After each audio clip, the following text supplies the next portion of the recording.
there, Catherine. Good day, you two. It's nice to see you here at this festive time. So, got any jobs for us? I'm afraid I'd struggle to find you any commissions in the near future. With the arrival of the Windblume Festival, the only task most Mondstadters are busy with is preparing gifts for their loved ones, but it's customary to do this oneself without assistance. Think of this period as the off-season for the Mondstadt branch of the Adventurers Guild. Spring is here, love is in the air, and everyone wants to relax and enjoy themselves. Even the cats at the tavern next door have been getting lovey-dovey with one another recently. Ew. Gross. You know that feeling you get when you burst out the doors after a nice nap, hoping to make it to the store before the limited edition drinks sell out, only to get there just in time to see the last 2 glasses snatched away right from under your nose by a couple of pesky lovebirds? That's what this feels like.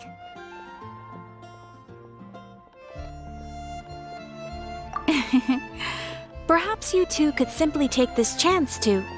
Traveler! Paimon! Thank goodness I found you. There's something I need your help with. Whoa! Sucrose? What is wrong with you? That's no way to greet a friend we haven't seen in so long. No, not help like in the Windblume sense. It's just... How do I explain? Go ahead, Sucrose. We don't have anything else to do right now anyway. Phew. Okay. Here's the situation. I've been appointed as the Windblume Festival's special ambassador by the Knights of Favonius this year. My task is to do good deeds for people during this festival of gratitude and love. Nice one! So how did they decide who to appoint anyway? They spun an empty bottle donated by Angel's Share inside a circle with all our names on it. Whoever's name the bottle stopped at got chosen. I think so too. But everyone said that it was to make it fair, so everyone had an equal chance to become the special ambassador. The thing is, I'm not great at dealing with people, so I was really daunted by it at first. But I'm still glad that I got this role. Luckily, I came up with a way to spur myself on, which has helped. Have a look. Is that a test tube? Yep, every time I do a good deed for someone, I get them to breathe into a test tube. That way, I can collect everyone's breaths of joy. Sounds fascinating. Are you gonna use them in your research? Yes. I believe these breaths of joy will serve as valuable raw materials for alchemical transmutation. With any luck, I'll be able to produce something truly miraculous. Darn, now Paimon's hungry. Wait, you're doing this on purpose, aren't you? Actually, I meant something even more exciting than that. I can't say for sure until I have more test results to confirm my hypothesis, though. Alchemists mustn't make claims they can't live up to. Anyway, I'm still missing one final breath of joy. Oh, is that all you need help with? That's easy. Just treat Paimon to a sweet madame. Then you'll get your last breath of joy.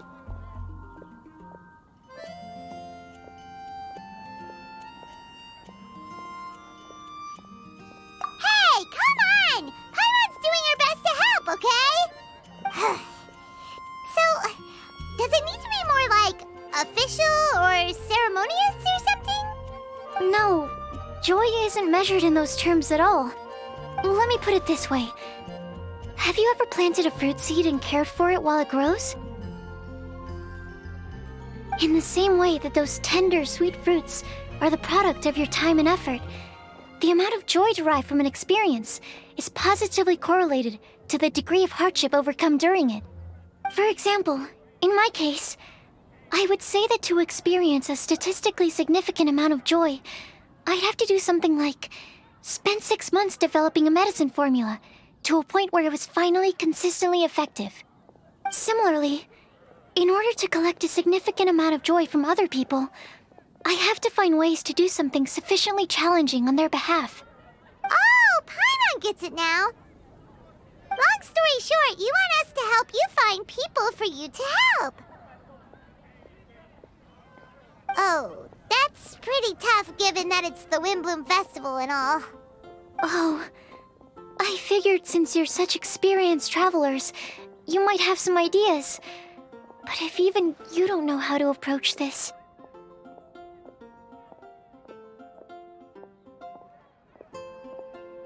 Really? You have a plan? Well, if she's in, then Paimon will help too. With the talking, anyway. But, if things don't work out, can Paimon still get that sweet madame? Oh, come on, Traveler. This is a festival of gratitude and love, after all. How could you refuse? Excuse me, Sucrose? Could I borrow you for a second? Package for you. Oh, sure. Be right back.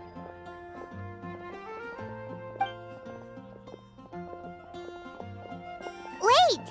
Is that who Paimon thinks it is? That's Kale, right? When did she arrive at Mondstadt?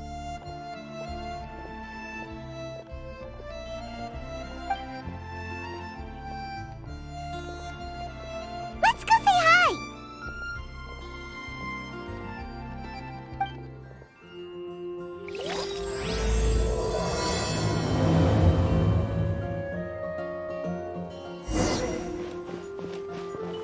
And that's everything. Are they all in satisfactory condition? Yep. Thank you, Marjorie. And that's everything. Yep.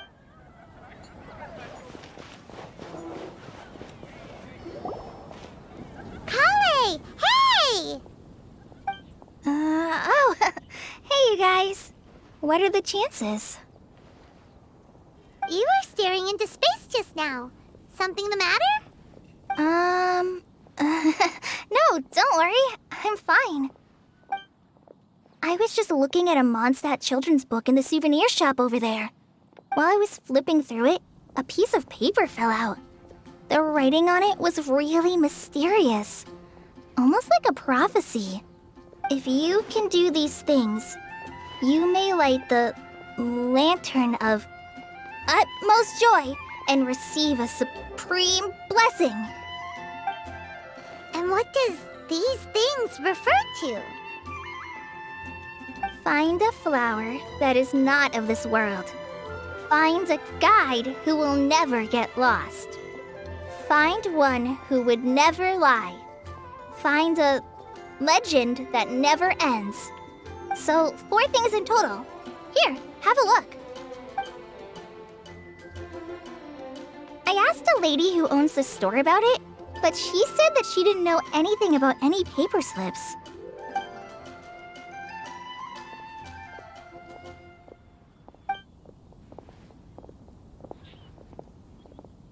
Hi there. Sorry to butt in, but what's the name of that storybook you just mentioned? Oh, it was called The Boar Princess. That is strange. I've read that book, and it sounds like that note you found has no relation to the story at all. Do you know her? Let Paimon do the honors. Kale, this is Sucrose, an alchemist with the Knights of Favonius. And Sucrose, meet Kale. She's a trainee forest ranger from Sumeru's Avidia Forest. Hello. Hi.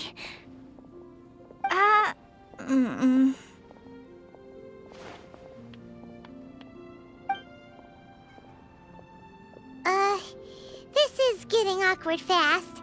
They're both so shy. So, Sucrose, what are your thoughts on this prophecy? Could it be real? Without having done any research, I couldn't comment definitively. But if you want my subjective opinion, I don't think that it's a nasty prank or anything.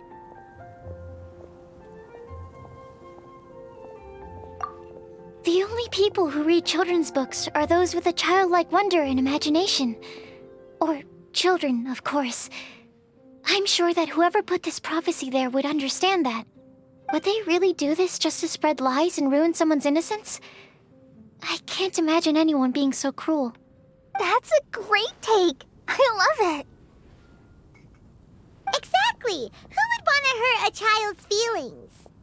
Okay, so what do you think the blessing is, Sucrose? If I had to guess, maybe a fairy that can make people's wishes come true or something? I haven't read many fairy tales, so this is pure speculation. With no other information on hand or prior research to compare against, I'm afraid it might not even be worth considering. Wow! Her guesswork is really good, though. I want to pick her brain some more. But will she find it annoying if I keep asking her questions? We've only just met after all. What's the best thing to say to someone you're meeting for the first time?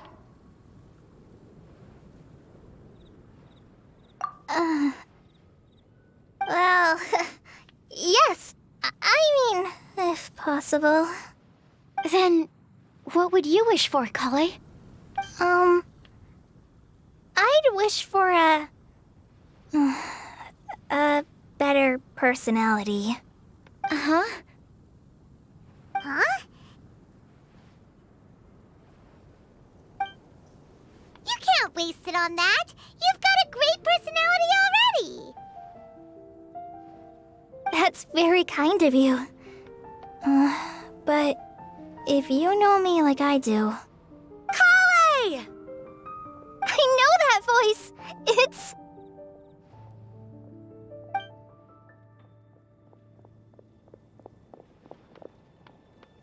Kale! Whew. You made good time, huh? You're way earlier than I expected.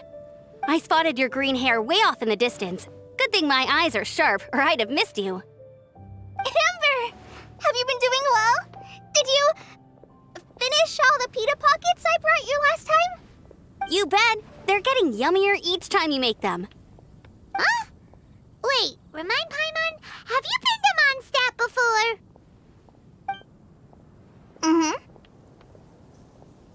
A long time ago, I had a lot of help from a lot of people here in Mondstadt. So ever since my Elazar got better, I've been looking out for an opportunity to come back to Mondstadt and tell them all the news that I've been cured.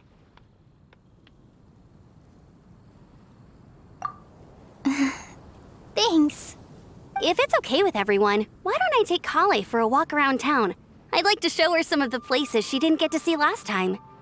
Of course. Fine by me. Sure, go right ahead.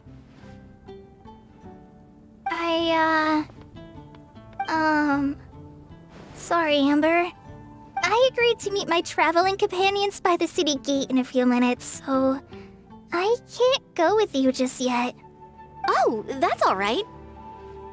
In that case, you guys go rest up, and I'll go see Master Jean to ask for some time off. Oh, okay. Traveler Sucrose, could you look after Kale for now? I'll come get her later and take her out. There's still a whole bunch of people I need to introduce her to. Sure, no problem.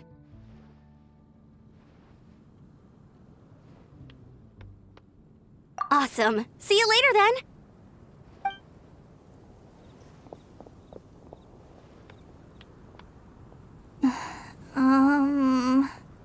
You all right there, Kale? You look kinda disappointed. I'm sorry. I'm just feeling a little shy today. Don't worry about me. Amber wants to introduce me to more of her friends. Am I gonna be able to cope? I've only met Sucrose so far, and I'm already struggling to make conversation. I wish I had a little more self-confidence.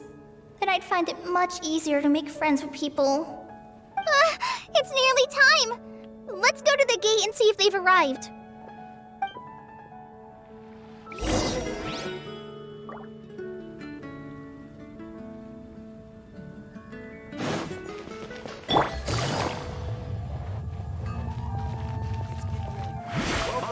Mondstadt. Hope you enjoy the Windblume Festival.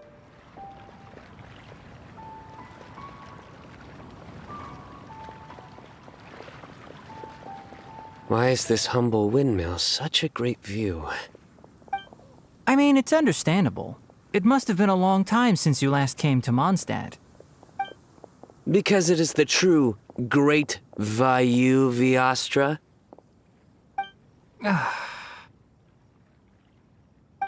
Oh, come on. Don't tell me you don't get it. View, Vayu, and also Mahamatra, Vayu Viastra? No? Kainari! Sino! Over here!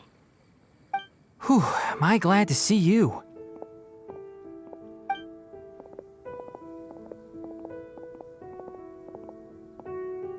And who's this young lady? Master, this is Sucrose, an alchemist with the Knights of Favonius. We just met. Sucrose, this is my teacher Tainari. He's a highly respected forest watcher in Sumeru, and he's also a very famous botanist. Kale's exaggerating. I'm Tainari. Pleased to meet you. So you have a teacher as well. The pleasure is all mine, Tainari, sir. Yep, he's extremely knowledgeable too. And this is General Mahamatra Sino of the Sumeru Academia. He's really famous in Sumeru as well. Greetings. Though if I might say so, we're purely here for personal reasons. You needn't be unduly concerned with our official positions. And Kale, there's no need to use my full title. Sino is fine. Or sir, if you absolutely must. Indeed. We're not here in an official capacity, just to keep Kale company on her vacation. Keep me company? But it was you two that insisted on coming. Kale is very important to us.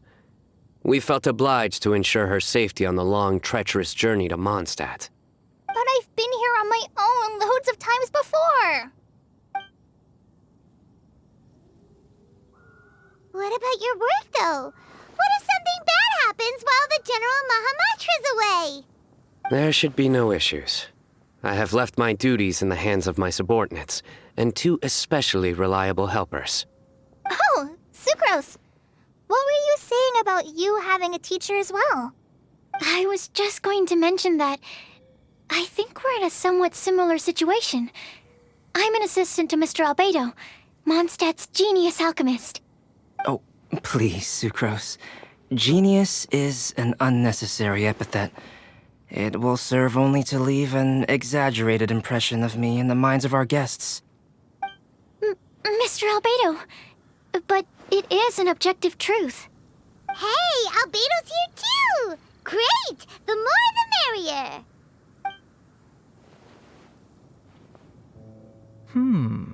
So tell me, Sucrose, since your specialty is bioalchemy, what do you know about the antitoxic properties of the calla lily? Wait! Can we hold off on the nerdy topic for now?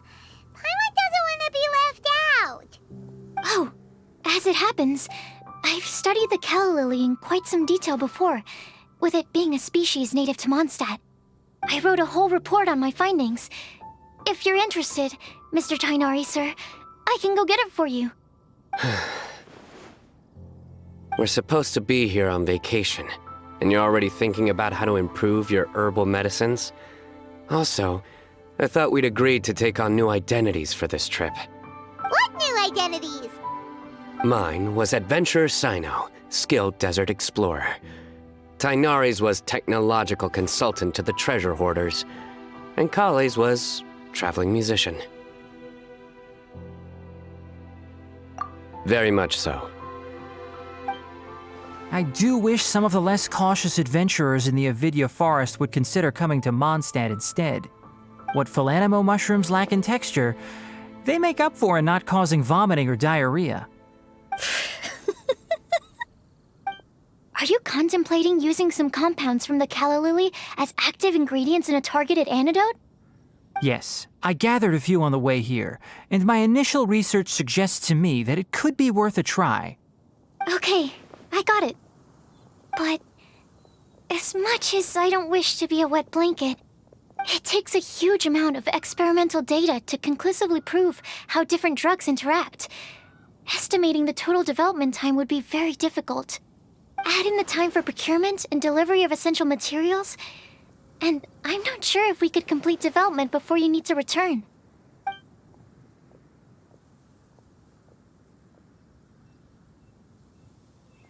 Then please, allow me to help. Mr. Albedo. Apologies for my tardy entrance in the present discussion. I understand you're looking to make an antidote for poisonous fungi, correct? If you happen to have some samples with you, or relevant documentation on hand, perhaps you might give me the chance to review them later. But before that, I invite the three of you to look at this.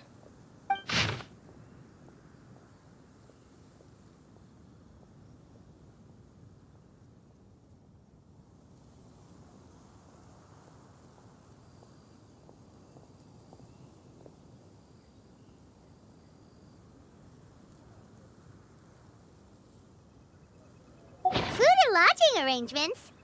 Were you quietly writing this up the whole time? Paimon didn't even notice! Hardly. Rather, I should apologize for interrupting a serious discussion between trained professionals, especially after they've traveled so far to be here, when I myself am neither an adventurer, nor a technological consultant, nor a musician. Nevertheless, I would encourage you to have a knowledgeable local arrange your detailed itinerary while you're in Mondstadt. Take a look, and should you find anything here to be objectionable, it can easily be adjusted. This is too kind of you. These arrangements are quite excellent. It looks great! Even Paimon feels like tagging along for the food and board. That's why it's called tagging along! Very comprehensive. The adventurer, technological consultant, and musician all approve. Thank you. Just one thing. We'd like the chance to cook as well. Why don't we change the group dinner to a camping and cooking trip? I'll help pitch the tents! I can help too. And Paimon will take her to Good Hunter to order some starters. Mondstadt's cold-cut platter is not to be missed. Great, then it's decided. Sucrose and I will bring the three of you to your inn for a quick rest. You two, let's meet by the lake this evening.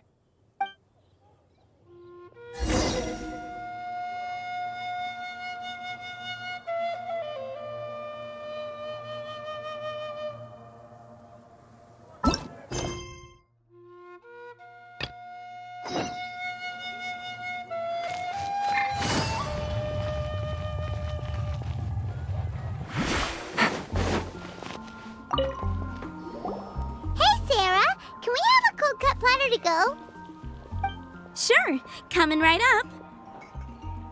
Would you like anything else?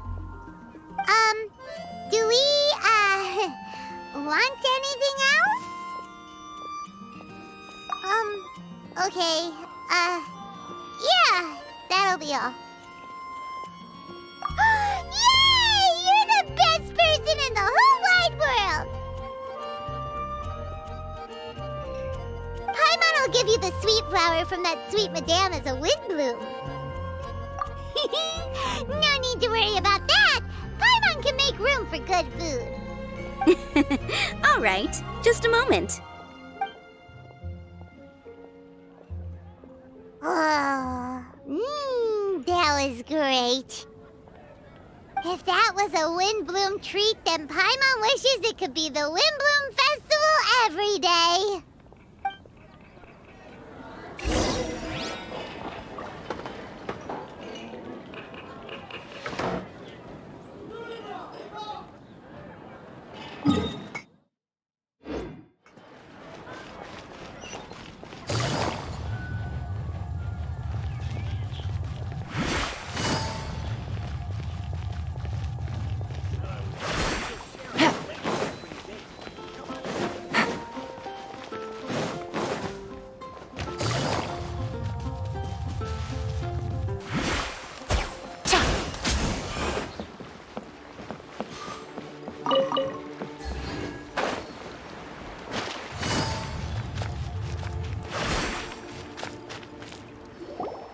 All right, looks like we're all here. Not at all. We just came early to set everything up, since we happen to be free today. Kale put up the tent so quickly, but still managed to tie very sturdy knots. You can really tell that she's a professional. I didn't do much apart from passing materials around. Thanks. It's all thanks to Master and Sino. They taught me everything I know. What can I say? For a skilled adventurer, this is just another day on the job. Are you quite finished? Or were you going to sing each other's praises till the moon rises? Come on, let's all sit down.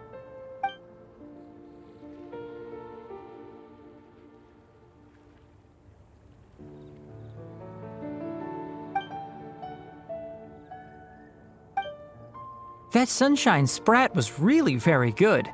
I didn't watch you cook it, but I believe that the prominent umami flavor of the dish owes itself to more than the fish alone. That's correct. Any further deductions? Let me think. The aroma was quite uniform. Unlike that of a spice blend, it was also unfamiliar to me. So I would venture that it was a Mondstadt specialty. As far as edible Mondstadt plant species are concerned, calla lilies are usually used in soups. So if I had to guess, small lampgrass?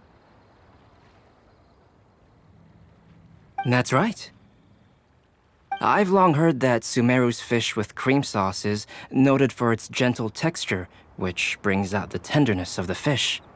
Here in Mondstadt, we're not quite as varied in the use of spices as in Sumeru, but the principle of bringing certain distinct flavors to the forefront through combinations of natural ingredients is very much the same.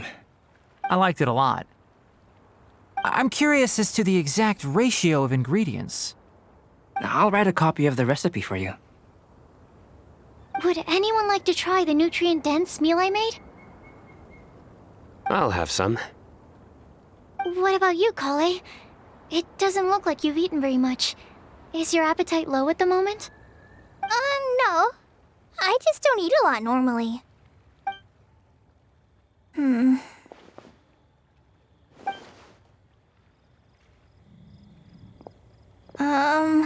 Sorry.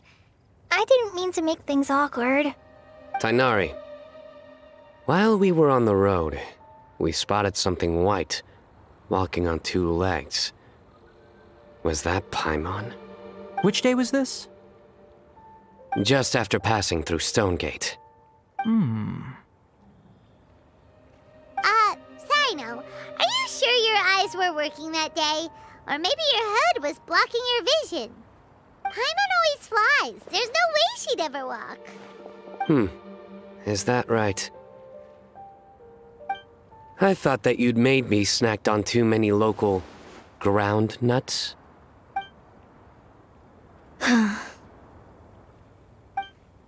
No? Not funny?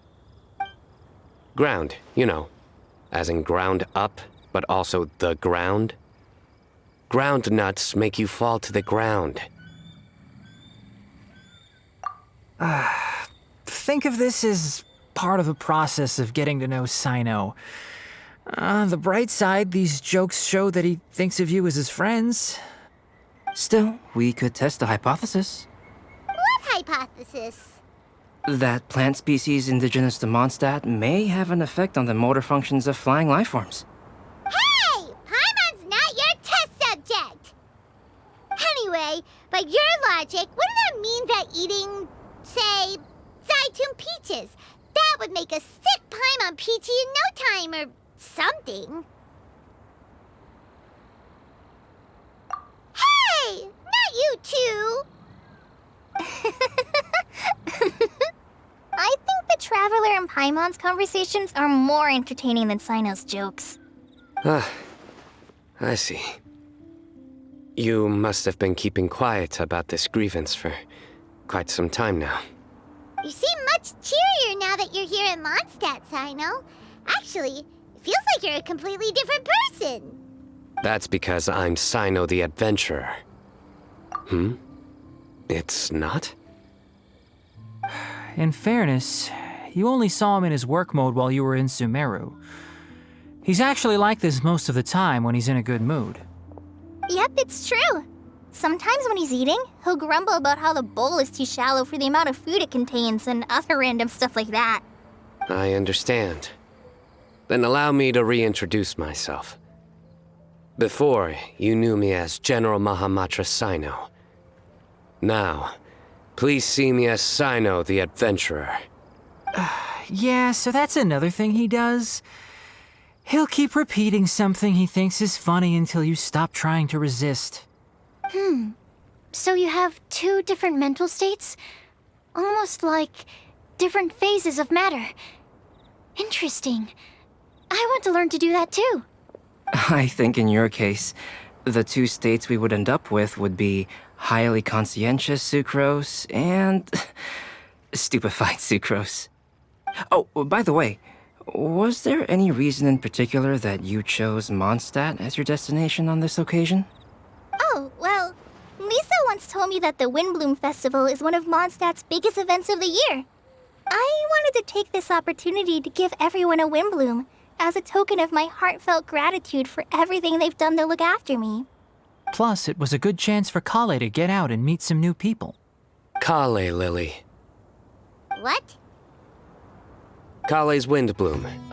Maybe she should call it a Kale Lily. It sounds very Mondstadt. There's also cauliflower, which would technically make more sense, but somehow it doesn't sound as nice.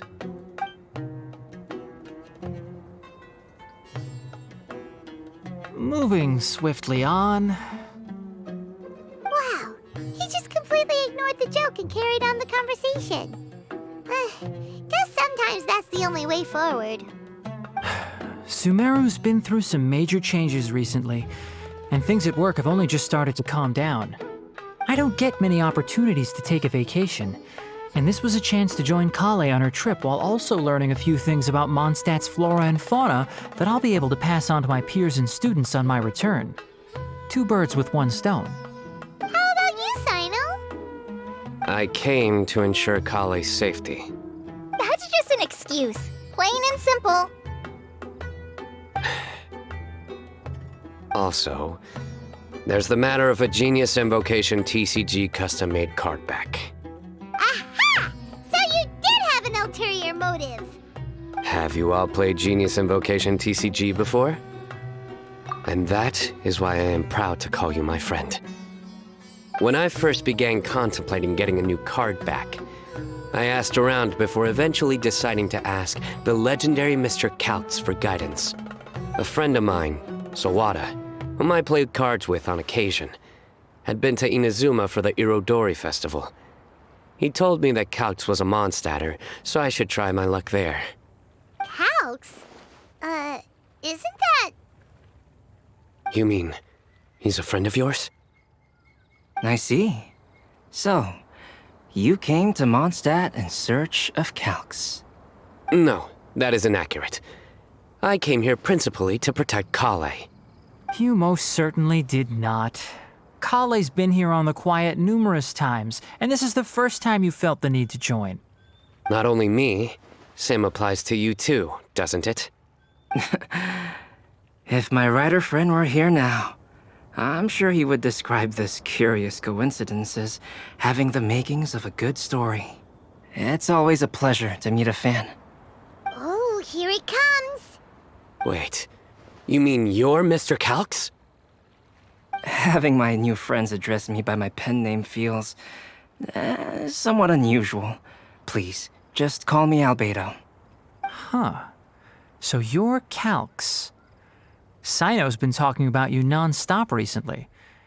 He's intent on getting you to design a bespoke card back for him. You didn't have to say all that. I don't usually take private commissions, but I believe that we are friends now, all of us. Our conversations have been deep and interesting, and Sino, your passion for this game is indeed one of a kind. I can see it in your eyes. Obviously. And given that you've come all this way from Sumeru to see me, I'd be quite honored to take this commission. Wow, your teacher's so nice. I feel the same about yours. Well, they definitely have different personalities, but they're similar when it comes to their character. So, how much should I budget for the timeless masterpiece you will produce for me? Surely, timeless masterpiece is something of an overstatement. Any artwork fit to appear on the reverse of my card decks is by definition a timeless masterpiece, even if I do say so myself. Don't mind him. These TCG nut jobs are all like this. I see. So, this has an almost religious significance. Well, for starters, I'd like to hear a few more of your jokes. My jokes? You like them? I do. Really? I didn't see you laughing. Yeah, well, the joke's ability to induce laughter is a separate matter, but I certainly find them fun. If I might interrupt, does anyone else smell something strange? My nutritional meal! Will it be okay? Should we go over and take a look too?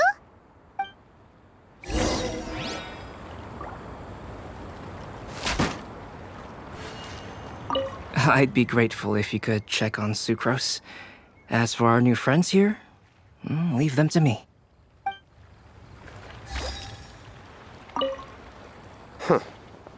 So, a good joke is not necessarily required to make people laugh at them.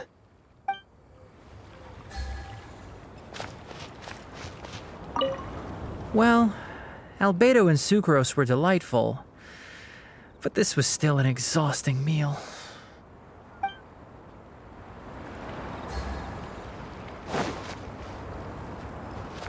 The cooking pot. Is everything okay?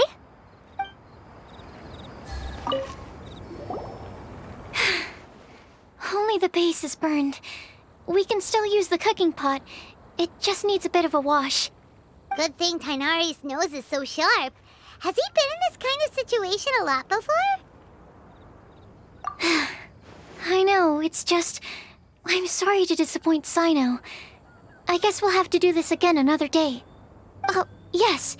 I'm not sure if you've noticed. Kali seems a little... depressed. I noticed she was in a low mood when everyone was talking. Remember that note she received? I was just thinking.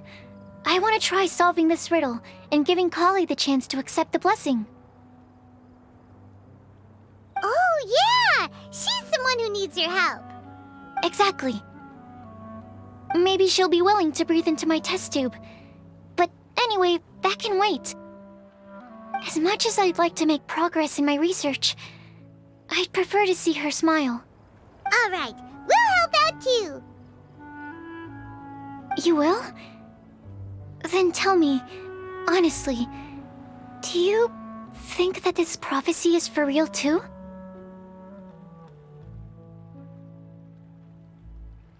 Uh-huh. Right! Alright, let's meet at the alchemy crafting bench in the city. I've got some thinking to do in the meantime. We're back. Oh, what a shame. You just missed a joke about windmills. Stop, please. I don't need to hear it a fifth time. That bad, huh? Well, now Paimon really wants to hear it for some reason. Didn't you say you want to see the Dragon of the East at some point? When are you going? Tomorrow morning. And you? What are your plans? I'll go into the mountains to have a stroll and collect a few plants as samples. Oh, perhaps I could join you? I'll be looking for inspiration for these card back illustrations. Found you! I knew I was onto something as soon as I saw the fire. Wow, you have really sharp eyes. That's an outrider for you. Uh-oh. Did we break the fire safety rules or something? Actually, you didn't. Strictly speaking, you should have reported your plans first. But since 2 of our very own alchemists are here, I'm happy to look the other way. Ah, yes, introductions. I'm Amber, and this is the Reconnaissance Company Captain Eula, a good friend of mine. Good evening. You are friends of Kale, yes? A pleasure to meet you. Oh, Amber and Eula. The pleasure is ours. I've heard a lot about both of you from Kale. Oh, really? All positive, I hope. You asked that last time, too. Of course it was positive. I'd say. We hear the latest news about you every time you write to Kale. Glad to know we've made a good impression so far. Anyway, we're just here to collect Kale, so don't let us interrupt your chat. Come on, Kale. We're gonna take you to check out a few scenic spots. Okay, great. Still as high energy as always. You know Amber? Yes, we've met. She's Kale's most important friend. And for that, we are also very grateful to her. That's Amber for you. Her outgoing personality means she can make friends with just about anybody. It's getting late, and we still have a lot lined up tomorrow. I suggest we all head back and get some rest. All right, I'll start packing up.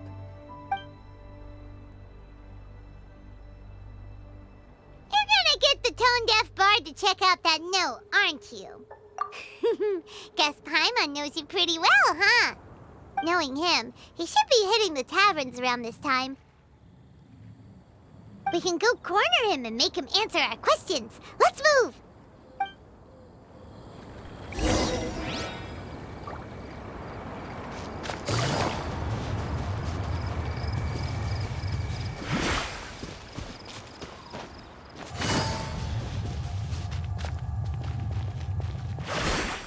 Take it easy.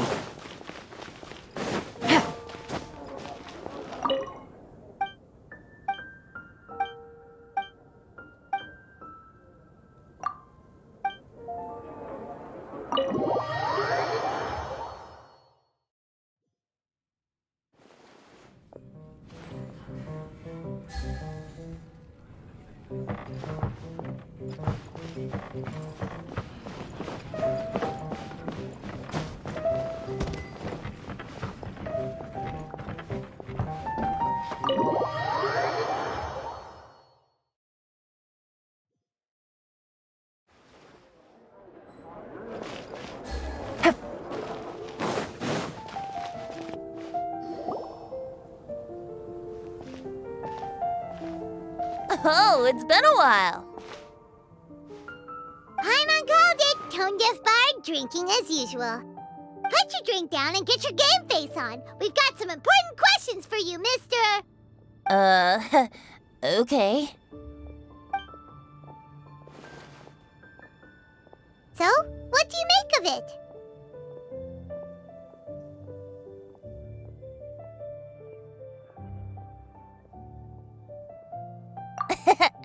Aren't you forgetting something? It's the Windblume Festival right now. You can't just go around asking people for help so blatantly. Ugh. Well, if you won't tell us the answer, could you at least tell us if this thing's worth a shot? Sounds to me like you want a hint or two. A fine answer. The person who wrote this prophecy is very powerful. If you manage to solve the riddle, good things are sure to happen. Also, I happen to know where this lantern is. Once you've found the 4 things, I'll even write the location down for you. Isn't that generous of me? Whatever. We weren't expecting much from you anyway. You can get back to guzzling wine and blowing wind now. Oh, woe is me. Paimon sees me as nothing more than a drunken wastrel. There are actually a great many things that we bards are required to do. It just happens that enjoying life is the most important one. Once this is over, would you like to join me for a drink? You know, a favor for a favor.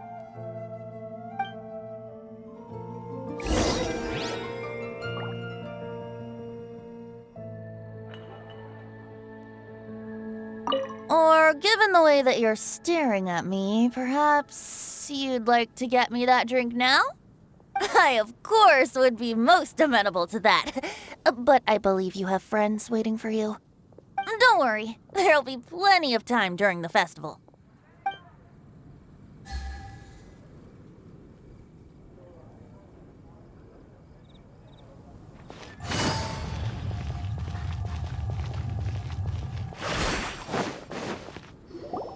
A flower that is not of this world. Not of this world. Sucrose! We've got some good news and some bad news. Which would you like to hear first? Let's have the bad news first, I guess. Huh? Really? Don't most people usually want to hear the good stuff first? Oh, alright then. Basically, we went to Windrise to divine the breeze. The wind said that the prophecy is real and that your idea is a really good one. That doesn't sound like bad news. So what's the real bad news then?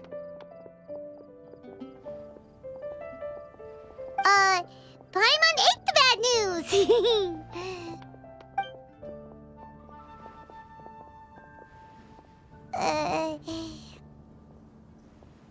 Blame Sino! If it's not funny, then it's his fault! It's fine. Well, that puts my mind at rest. Now, back to the other issue I've been mulling over. I was thinking about the flower that is not of this world. It could mean a human-cultivated variety that doesn't occur in nature. But that's basically claiming that it doesn't come from this world in the first place, when actually it's just a variant of an existing breed. So, the initial question is, can the flower's origins be traced back to a natural organism? If so, it cannot be correctly described as not of this world. But then, supposing we identified something outside of that category, whose job would it be to decide whether it belongs in this world or not? Then the question becomes, do of this world and from this world mean the same thing? Or is it deeper than that? Whoa, slow down! Paimon's head is already starting to spin! Okay, I did have one other line of thought as well.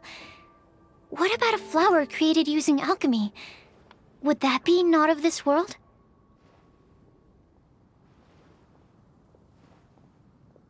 Albedo may know the answer, but asking him right away would be like asking the teacher for the answers to your exam paper.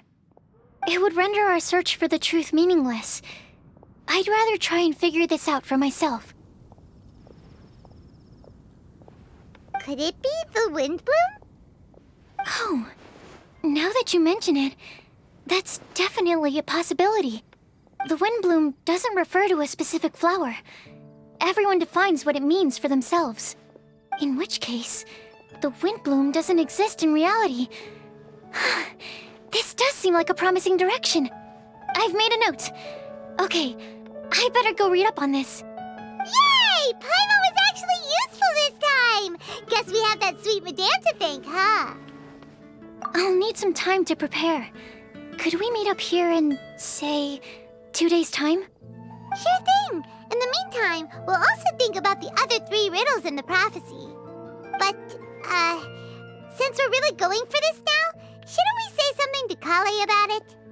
I originally wanted to leave it as a surprise for her, and I also didn't want to get her hopes up over nothing. But you're right, Paimon. I'll need to be careful how I word it. But I'll try to find some time over the next couple days to mention it to her. All right. Thanks so much.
Whatever these Sunsettias look like, there's no way they're sweeter than the ones I'm already selling. Flower will be the festival favorite this year. High up, everyone can hear your voice. What are windblumes?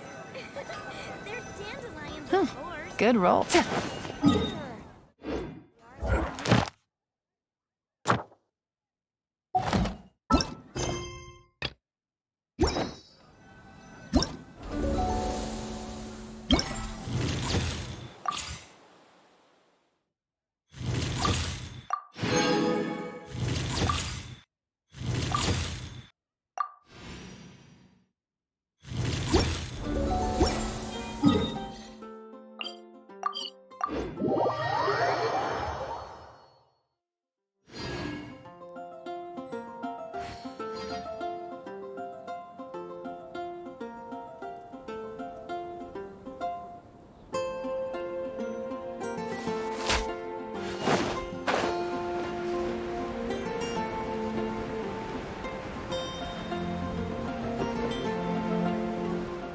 Everything we have is a lesson from Barbados.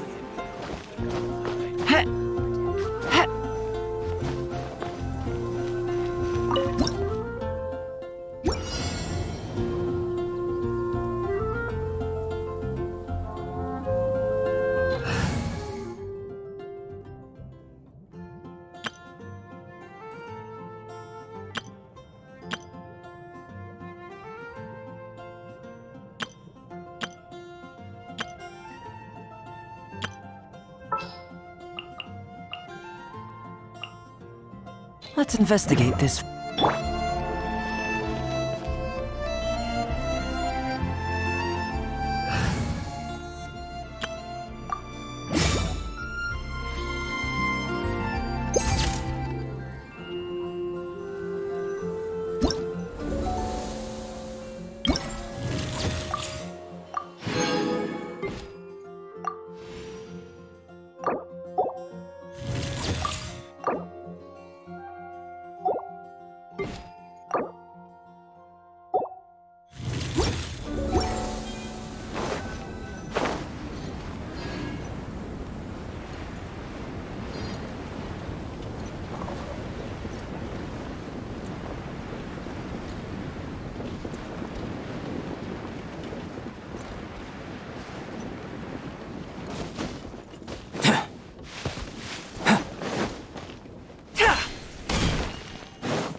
Come as be.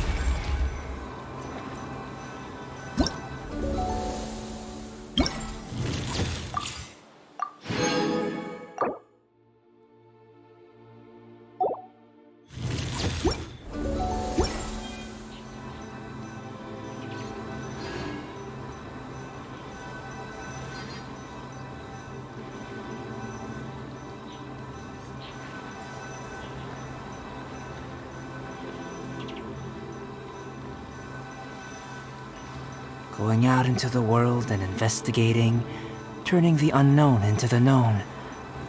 I miss this feeling. Huh.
It's time to pull the trigger.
Take it easy.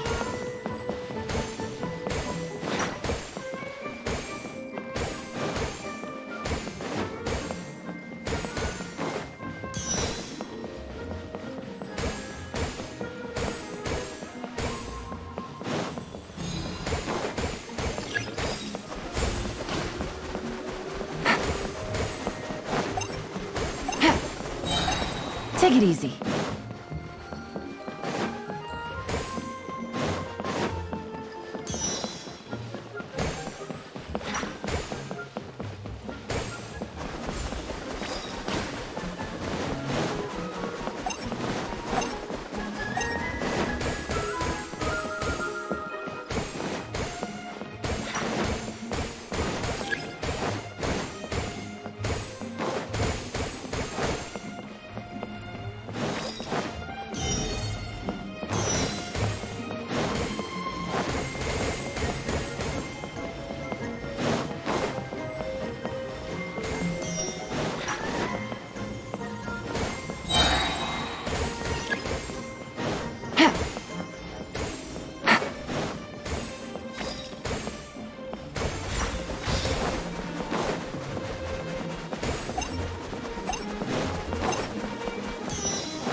Take it easy.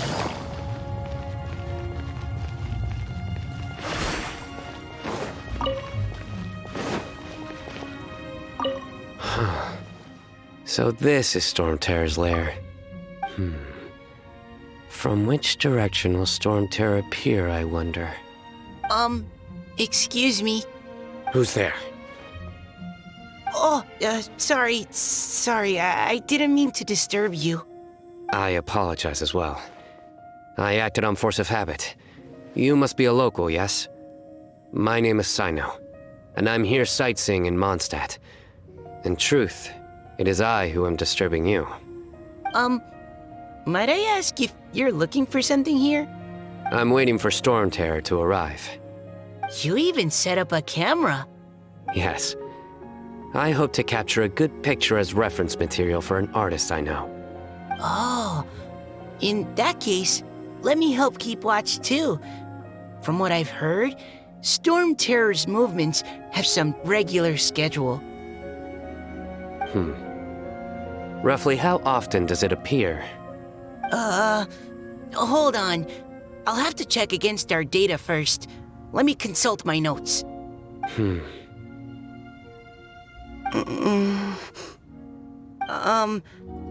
Mr. Sino, sir, are you going to stand there staring into the sky the entire time? Don't worry, I'm quite strong. My neck can take it. No, I mean, you should sit down. I brought a blanket. Here, you can borrow it. I'll be all right. Oh, okay. Well, weird. Now I'm staring up into the sky too.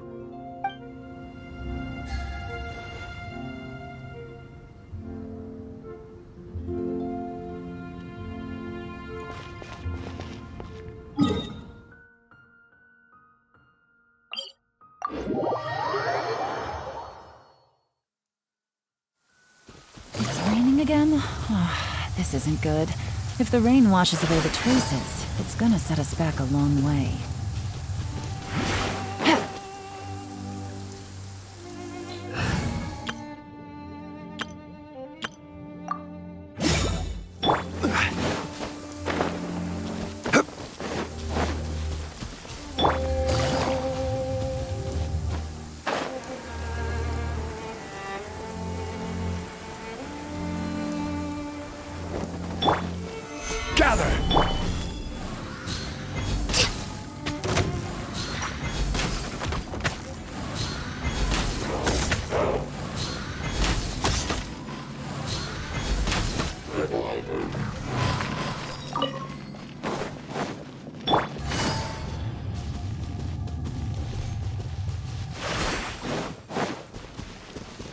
Take it easy.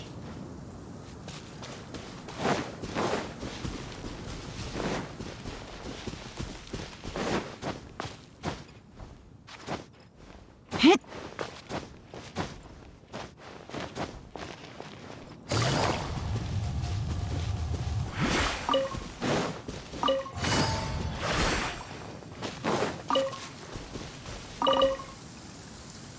I've heard that Cecilias only grow in remote spots at high altitude, and that you're unlikely to ever see one unless you go looking for it.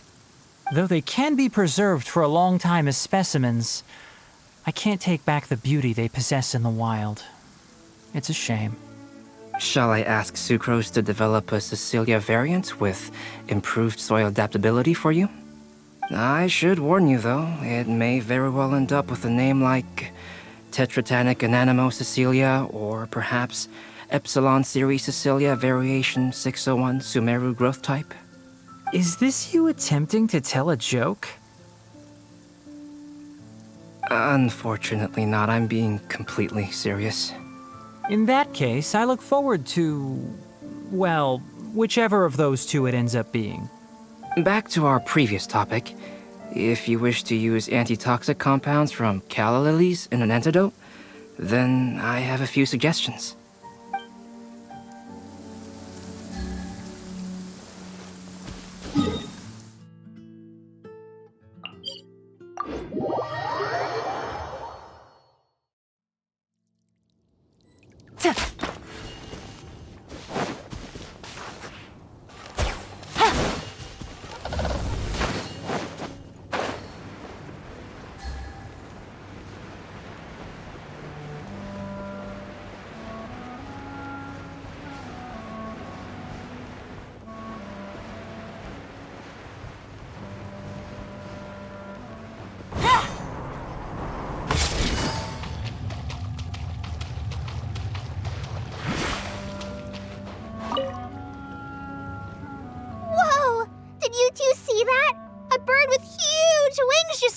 why. If Master Tainari was here, he'd be able to tell you its scientific names, species, and behaviors. But as for me, all I can tell you is it isn't a species we have in Sumeru. Oh, then what kinds of birds do you have in Sumeru? Dusk birds. They have the most beautiful, vibrant colors. The feathers on their chests are the color of ripe sunsettias, and their wingtips are the color of tender mint leaves. They're not too skittish around people, and at my this tree that I often go past, there's a dusk bird there that always looks at me like it understands what I'm saying. I once picked up one of its feathers from the ground. It felt really nice. You have keen observation skills and a love for living things. You'd be better served directing your energies there, rather than sighing and whining all the time. Eula says things in the most awkward way possible sometimes. Just ignore the second half, Kale. No, it's fine. I know what she means. She does have a point. Are you hungry for fish? I see quite a few over there. Sounds like someone's up for a fishing contest, huh? Fair warning, though, I won't lose. Seriously? Another competition? I thought we were supposed to be sightseeing. But still, wait for me.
Take it easy.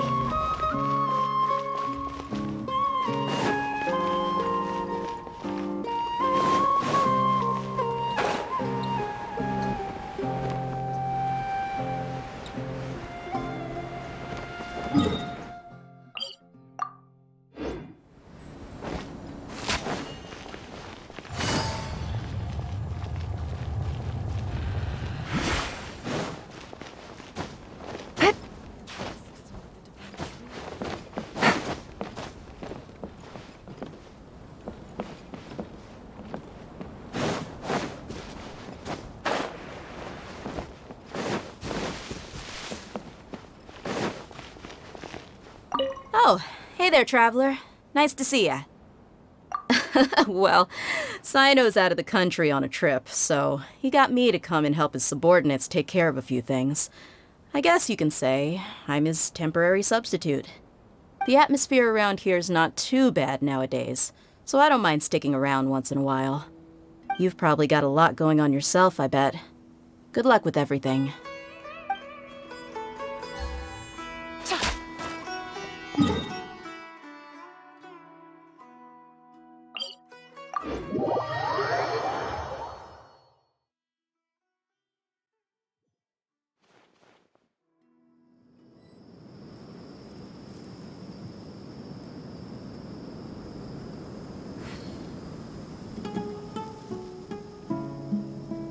I got a new letter from an informant.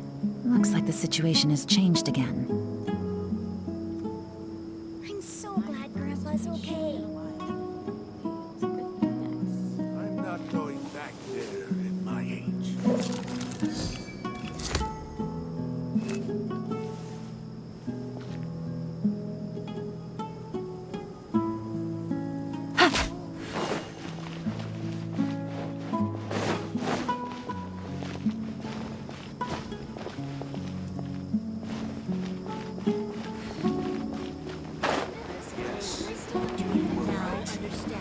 Take it easy.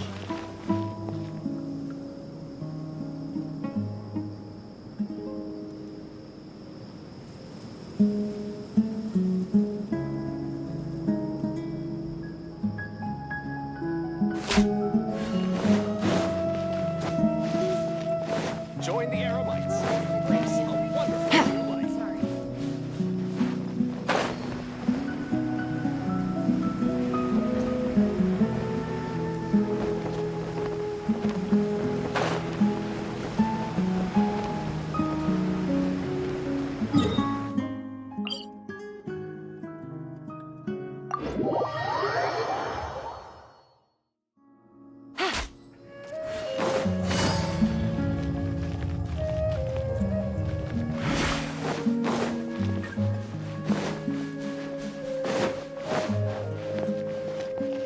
Sataria, you should take a break and have a bite to eat. Sataria? Thank you. Sorry, I was completely absorbed in what I was doing. I didn't even hear your voice. Oh, it's all right. I'm glad that you enjoy the work you're doing. Sorry you've ended up having to babysit me. I'm sure you have far more important things to do. Well, Ramon's busy with the Eremites these days. But having me stand in as your bodyguard must be a welcome breath of fresh air for you. It's a change for me, too. My first time working as a bodyguard. I'm just treating it as a chance to get a taste of Dia's line of work. I tried telling Mahamatra Sino that I can work unsupervised. Really, this ought to be the last of his worries. He said that educators willing to work in the desert are an extremely rare breed, so I need a bodyguard for protection at all times. I think he's being a little overprotective. But, at the end of the day, that's why we know we can count on the General Mahamatra. He and I are of the same mind in this case, so I am very happy to protect you. While you're in our village, we're partners. We don't want to cause you any unnecessary pressure, so please, try to enjoy your time here.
Navigating the world is a whole lot easier with a few different identities to choose from. Need me to come up with some for you? Did you hear what happened? It's the Academia. The Academia? What happened this time?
I got a new letter.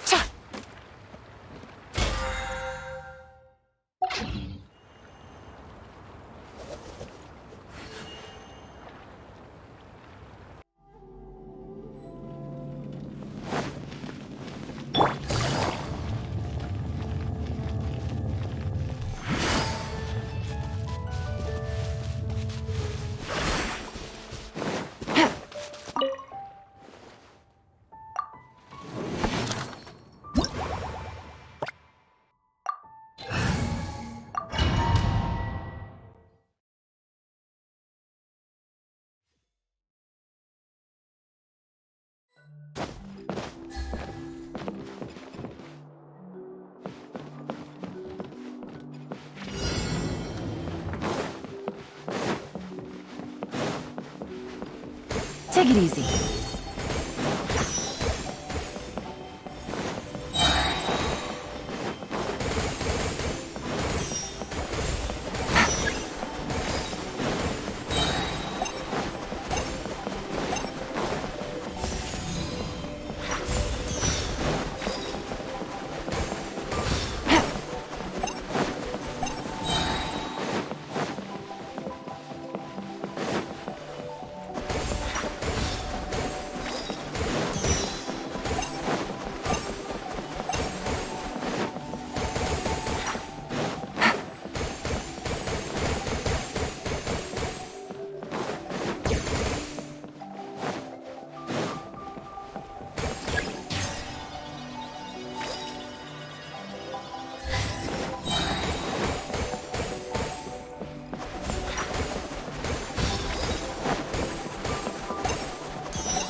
Let's get it on!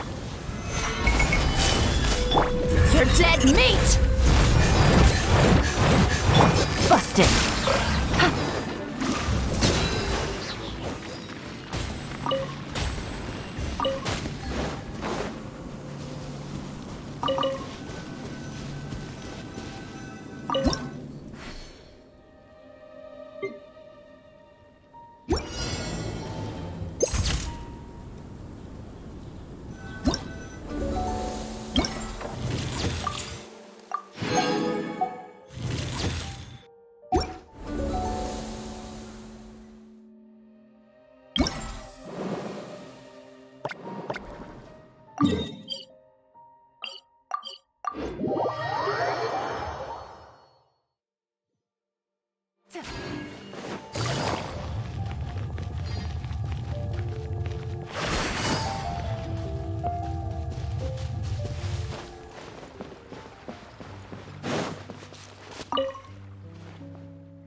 Take it easy.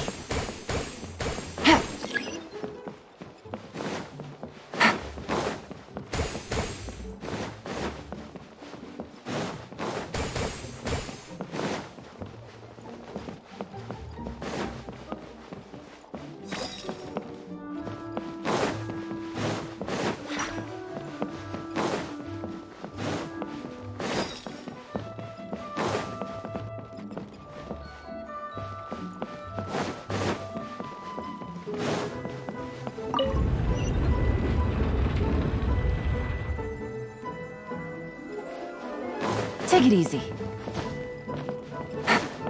Take it easy.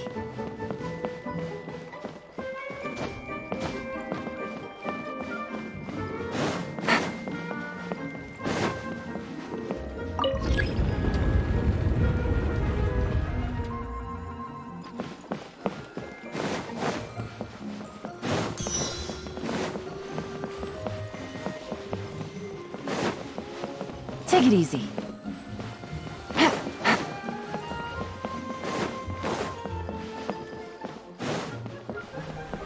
Take it easy.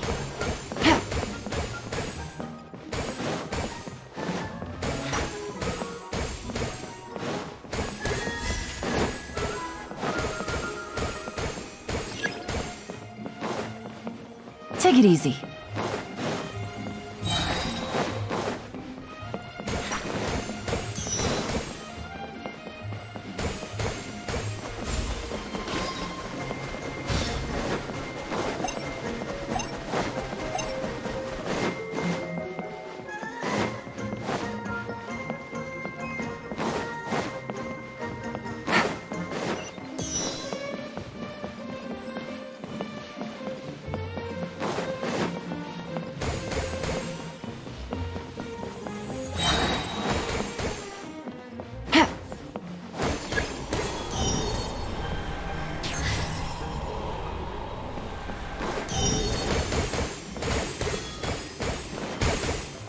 Take it easy.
Today's the day! Let's go meet up with Sucrose!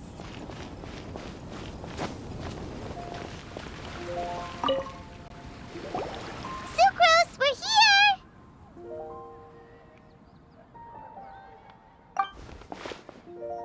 Oh, Traveler, Paimon. I only just arrived myself, so I'm still getting ready.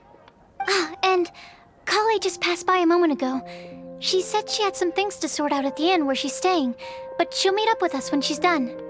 Apparently, Tainari and Sino both went out, but she stayed behind because she wanted to help us.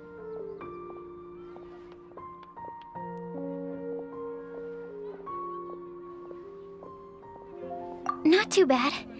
After reviewing it again with fresh eyes, I came up with a new theory which seems to hold some water. I'll attempt to explain it as simply as I can. I believe that each of the 4 things in the prophecy refers to a different field of knowledge. So, in a way, the prophecy is a test of the reader's intelligence. But it's unlikely for any one person to have expertise in all these different areas. So I suggest that we seek out one expert from each and get their opinion. Also, in 2 out of the 4 areas, the prophecy seems to want us to find specific people. It may even turn out that the people themselves are the answers.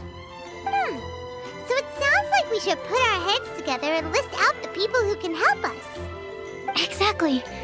I think we can go through each riddle in turn and generate 4 groups of names to match the 4 questions. Alright, then let's start from group 1. The first riddle was, a flower that is not of this world.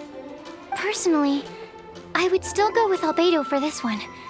Alchemy is the most likely to have to do with otherworldly things, and he is by far the leading expert in this regard. Exactly! You're the creator of the tetratanic sweet flower. Who knows? Maybe that's the flower we're looking for. Huh? You really think so? Oh, but what about Tainari? He's a forest watcher and knows all about plants. If it's a flower we're looking for, maybe he's the man for the job. All right. I'll add him to the list as well. On to group 2. This subject is a guide who will never get lost. That's kind of abstract. Does it just mean someone who never loses their way? Wait, but they have to be able to guide others too. So it's not quite as simple as that. Oh, you mean Mona? Yeah, she definitely count. Mona. Yes, she certainly seems very confident, and she can use her astrology to guide people. Would Bennett count? Well, his luck's so bad that as long as you go in the opposite direction from him, you'll always be going the right way, right? I see. I suppose I can't argue with that logic. Add him to the list. Finding everyone won't take long, so one extra person won't hurt. I know. Would Outrider Amber be a valid candidate for this category as well?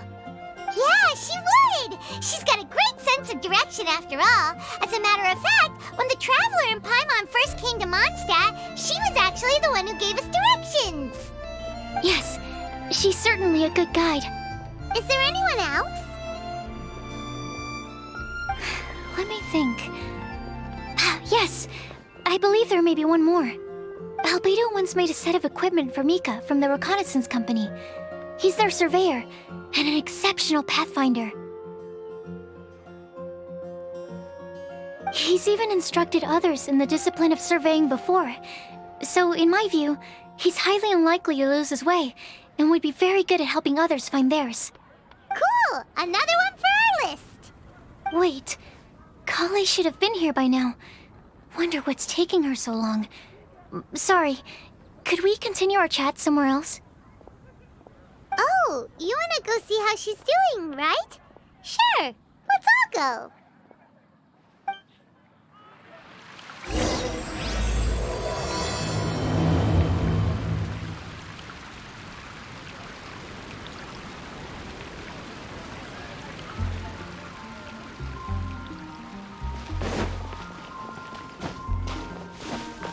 Yeah.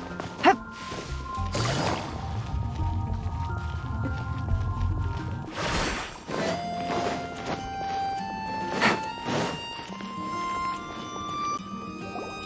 Hi, Collie. Hope we're not intruding or anything. Is everything okay? Sucrose!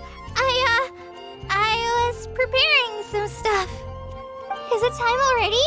Oh no, I'm sorry.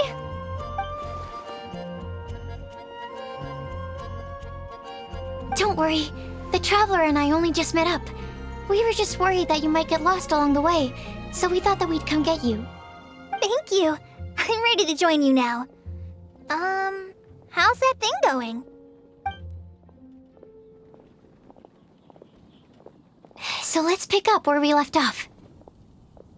Next up is the third line. One who would never lie. Anyone spring to mind? You really think so? Seems like it would be pretty difficult for someone in his position to avoid having to lie.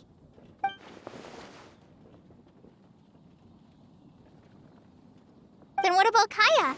He's the cavalry captain and a rather popular figure, but...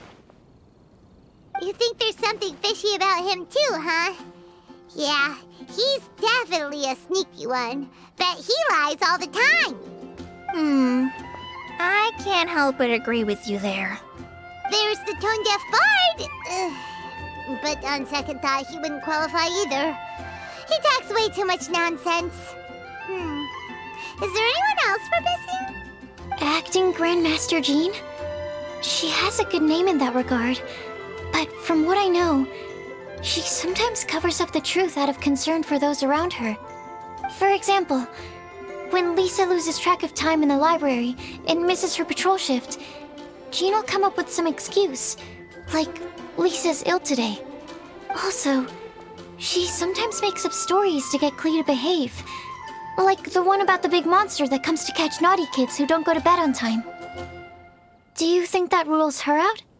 White lies are still lies, but do we really have to reject her because of some harmless fibs? It's not like she had evil intentions. No, we're the ones being strict. Rosaria doesn't strike me as the type of person to lie.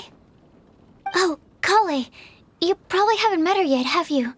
She's a sister from the church who looks, a little scary and not very sociable.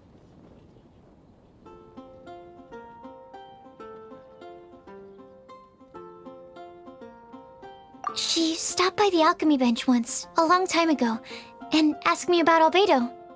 I thought maybe she was trying to find him, for work or something. But when I asked, she just said that she was curious about him because he was so intelligent, and wanted to talk to his assistant to find out what he was like. A lot of people might have given a more tactful justification, but I could see in her face that she wasn't trying to hide anything. She was just very direct and straightforward. That's why I don't think of her as the lying type. Rosaria doesn't look like the sort of person you'd want to get into a fight with.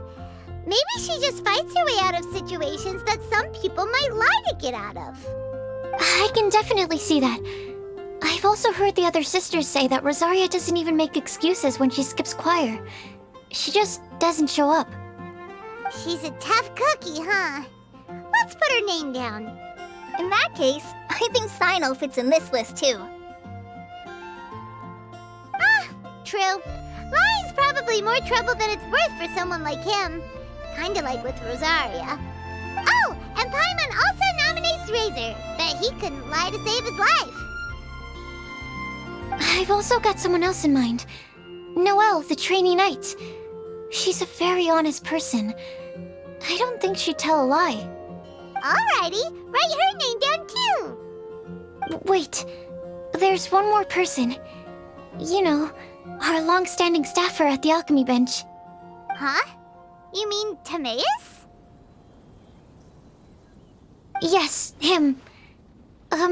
Truth be told, he's been love-struck recently.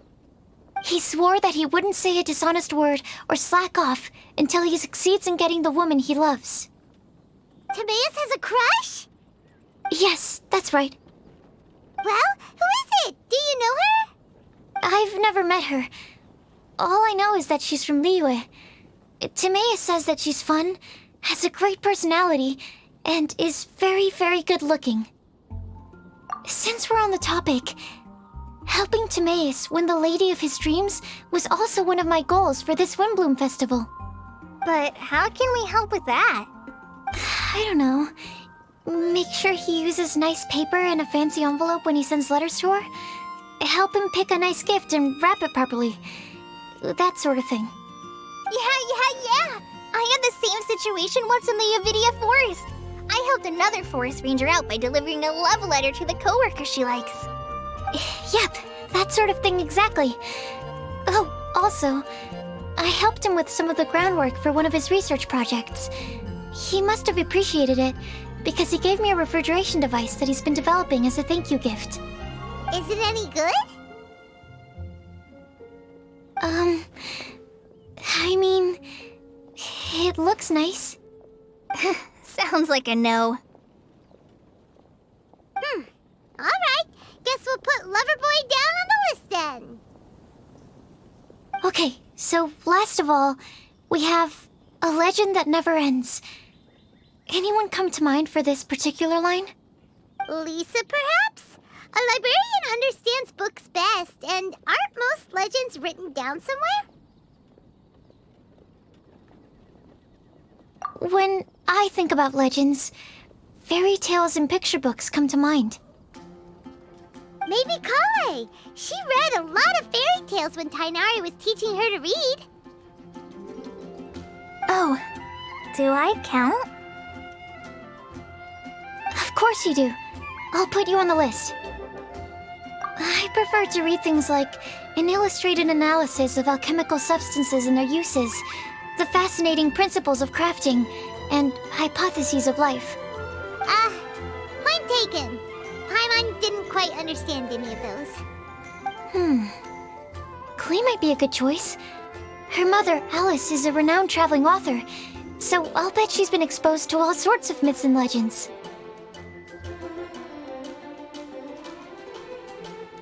Alright then, Klee makes the short list.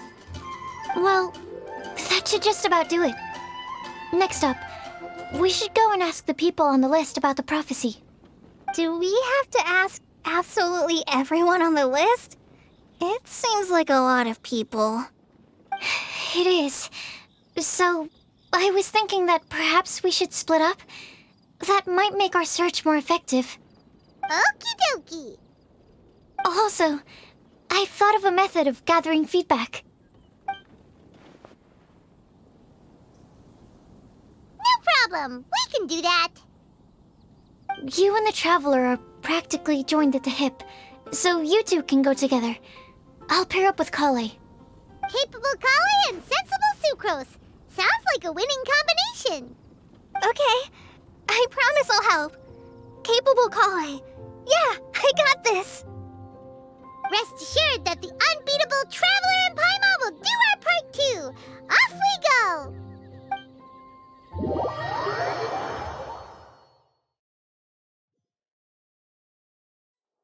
I plan on starting from the person with the most defined stronghold. So let's go to the library. Lisa should be there. Stronghold. That's an, interesting word to use. Maybe den? No, that's even worse. How about layer?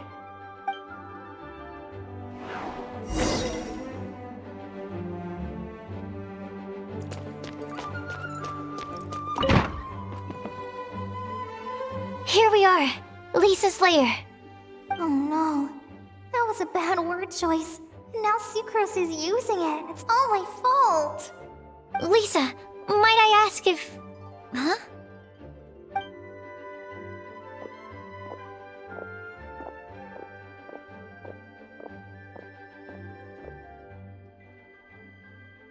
Sucrose. Kale, what are you doing here? I can only sucrose that they were Kale-ing on someone. At least that's as far as I know. Oh, please, just stop it with these puns. I beg you. Are you trying to win worldwide fame for unfunny jokes? Is Lisa not here at the moment? Surprising, isn't it? She went out. I'm afraid it's just us here looking for information. Except me. I'm not here for information. Like you, I came here for an abortive search for the librarian, who is also my academia senior. Oh, so you studied in the same darshan as Lisa? That's right. Her mentor in Sumeru was also my benefactor. We were both Spontamod students. Wow, that's cool. But wait, we're getting sidetracked. We came here to look for some information. Kale and I are investigating a prophecy, and we were hoping you all might be able to help. Oh? What sort of prophecy?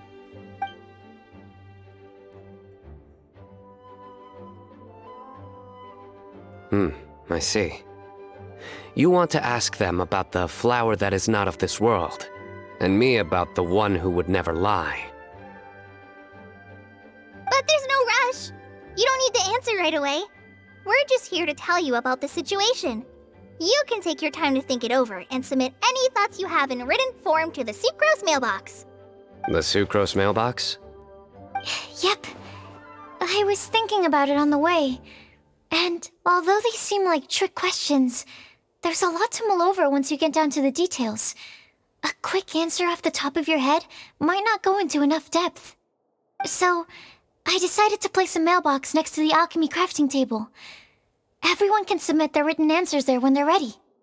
We don't have to call it the Sucrose mailbox, though. It could just as well be called the Sucrose and Kale mailbox.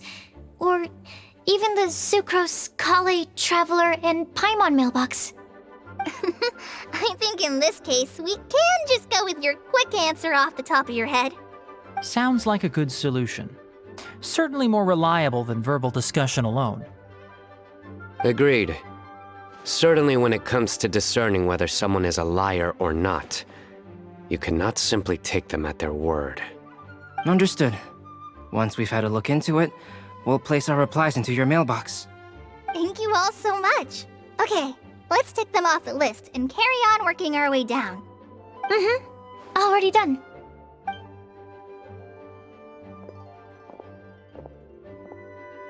I'm pleasantly surprised to see those two introverts getting along so well. Do you get the feeling that Kale's return to Mondstadt has emboldened her more contrarian side? Yes, I'd noticed that too. Traveling and meeting old friends are both good for the body and soul. And isn't rediscovering one's youth while revisiting old haunts a worthwhile pursuit? When I first met Kale, she'd never known happiness or youth. But things are different now. Her Elazar being cured was a huge milestone in her life. Kale is a very sensitive and introverted child. I'm sure you must have noticed that too, Albedo. From the time she's been in my care, I've observed that she's actually a very lively character by nature. But she had a very rough start in life, and it changed her. So, might I assume that your respective claims of looking for plants and artists in Mondstadt were just pretexts? I wouldn't say that. Both Kale and Genius Invocation TCG are very important to me. Would it really kill you to just say yes in this situation? Fine. Yes. We came out of concern for Kale. She's been back to Mondstadt of her own accord several times, but it has led to no significant improvement in her mood. Well, it won't hurt to give her some more time. I believe that Sucrose might be able to help her. Sounds like an extension of your own self-confidence as your teacher. You could say that. In a similar vein, I've heard that Sumeru scholars often build their social relationships based on their academic ones. Is that true? I suppose it might look like that from your perspective. Sumeru society is something of a special case.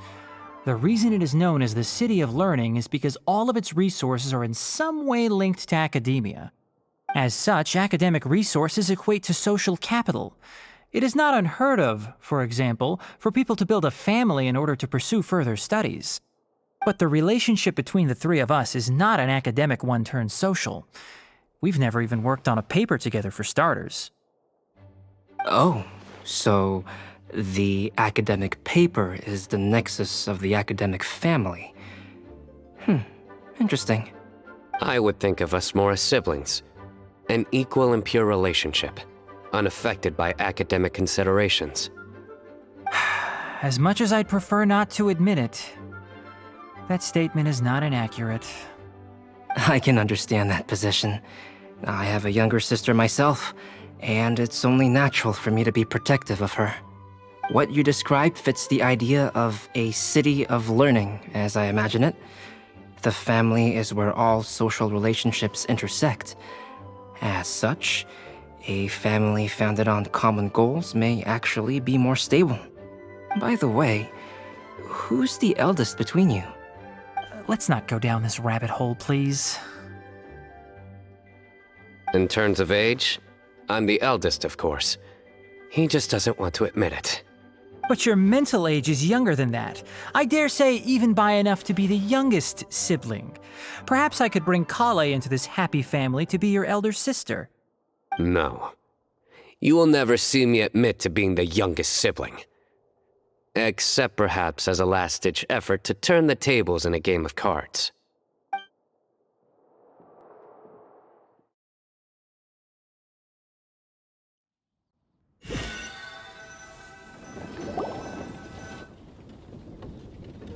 Guess we'll leave Kale and Sucrose to it. Fingers crossed all goes well for them. Now then, where should we go first? Let's try our luck at the bulletin board, shall we? A lot of people tend to show up there at some point in the day. Maybe we'll get lucky.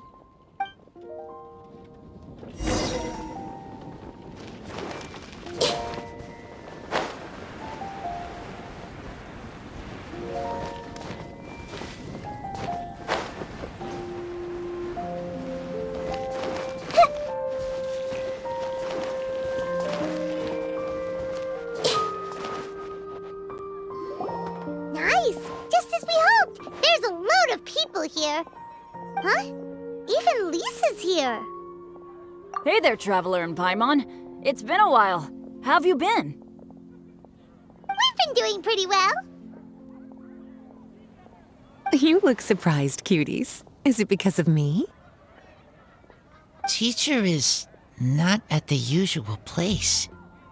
Oh, please. It's not as if I'm glued to my chair. I like to get out for a little fresh air every once in a while. Mika's here today, so I thought it'd be a good time to introduce him to Bennett and Razor. They're all out and about quite often, so it's helpful for them to get to know one another. Hello, everyone. My name is Mika. I look forward to working with you. No need to be so formal. We've known them for ages. They're cool. Windblume. Fun? Actually, we haven't gotten to the fun part yet. We've been busy investigating a prophecy. A prophecy? What kind? A good one or a bad one?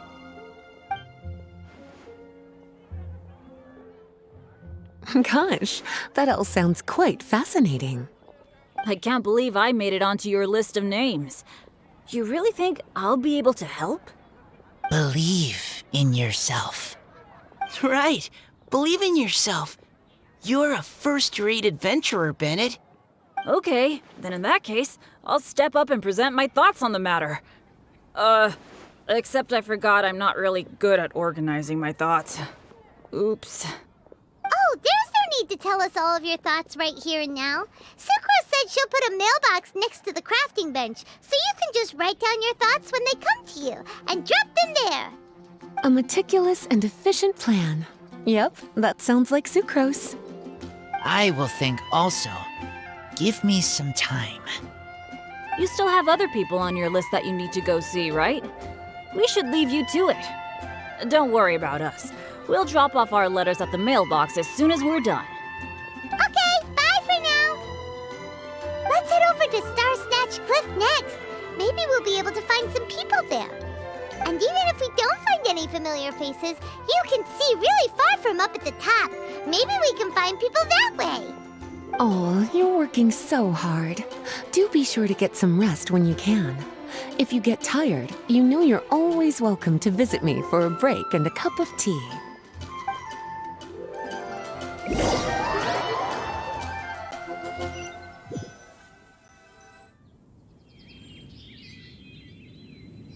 Where to next?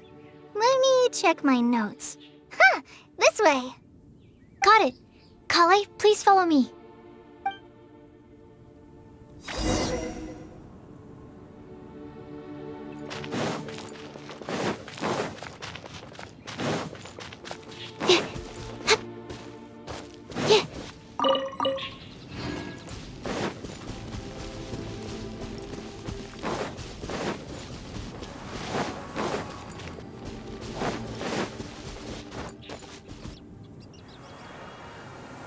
Oh, it's our lucky day. There are several people over there. Amber? Wow, and Eula's with her too.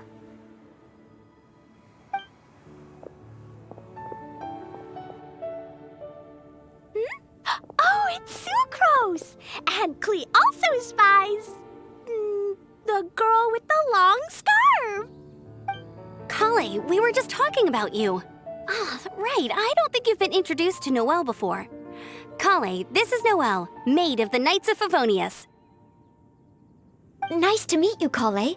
I missed you the last few times you were in Mondstadt, so I'm glad to finally meet you in person. Oh, nice to meet you too, Noelle. My name is Kale. But you already knew that. Relax, you two. There's no need to be so courteous. We're not on some kind of diplomatic mission here. Klee, what are you doing here? Are you planning to blast some fish? Nope. Klee's on patrol with the other knights. Huh. Now that you mention it, it looks like everyone here is a Knight of Favonius except for Kale and me. I'd heard that there was a very young knight in the ranks, but it's still a surprise to see with my own eyes. Kale, what do you do? I'm a trainee forest ranger in the Avidia Forest. Trainee? It means I'm not officially a fully qualified forest watcher yet. I'm still learning. Oh, you're just like me. I'm still working towards becoming a fully qualified knight. Technically, though the distinction is hardly relevant right now. This isn't a very formal patrol. We're just chatting.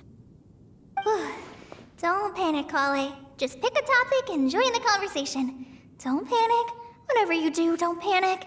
It's just Amber and her friends. There's no need to be nervous. Let me guess. Were you chatting about the new guests in town? Yup. A few folks from Sumeru have come to visit, so we're brainstorming a few nice surprises for them. Amber! Sorry, at least I didn't say anything about what the surprises are. Oh no. How am I supposed to join this conversation now? What do I say to that? Speaking of nice surprises, we've actually had a fairly big one recently. What kind of surprise? Tell me! I'm saved. Sucrose is giving me a lead-in. Now, I just need to follow on from what she's already started talking about. What an interesting prophecy. I have no idea what the answers could be, though. So essentially, you're gathering information to help you solve the riddles, correct? I'll do my best to help. Thank you so much, Eula. Anytime. There's no need to answer right away. We'll put a mailbox next to the crafting bench for people to drop us a note once they've thought of something. I'll drop something in there for sure. Nice idea. I think we can all commit to writing a note. We'll see what we can come up with. Yup, don't worry. You can count on us. But we do have to finish our patrol first. What route are you taking today? We started in the Stormbearer Mountains, and we'll end at the city gates. You'd be very welcome to join us, but it sounds like you're pretty busy with all this. No. there's always next time. We'll join up with you after we're done working through this prophecy. Oh, yeah, so, we'll be on our way for now. See you later. Have a safe trip back.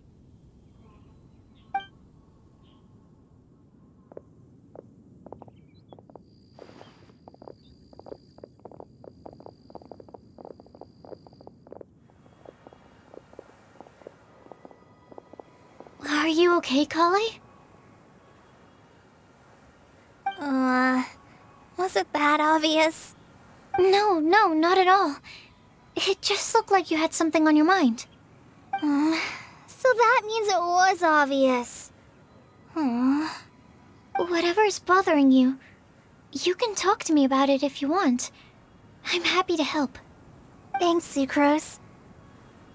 Well, the truth is, I don't really know how to act around Amber and the others. Really? I thought you two were good friends. We are. Amber's a really important friend to me. I don't know. I guess if I'm being completely honest, the problem's probably with me. The first time I came to Mondstadt, I was really immature. I didn't want to let people in, and I was generally pretty awful to everyone. Amber was the one person who didn't give up on me, and if it wasn't for her persistence, I wouldn't have found a friend at all. Without Amber, I might not even be here today. And because of that, I really look up to her. I think of her as my role model, and hoped that maybe one day, I could learn to be like her. But after trying and failing for several years, I think I finally realized. I'm no Amber, and I never will be. Looking back, it seems silly that I ever thought like that. We're nothing alike at all. My personality's so... weird. I always get so anxious and I overthink everything. Aw, Kale, don't say that. Sucrose? Would it be okay if I told you a bit about my past?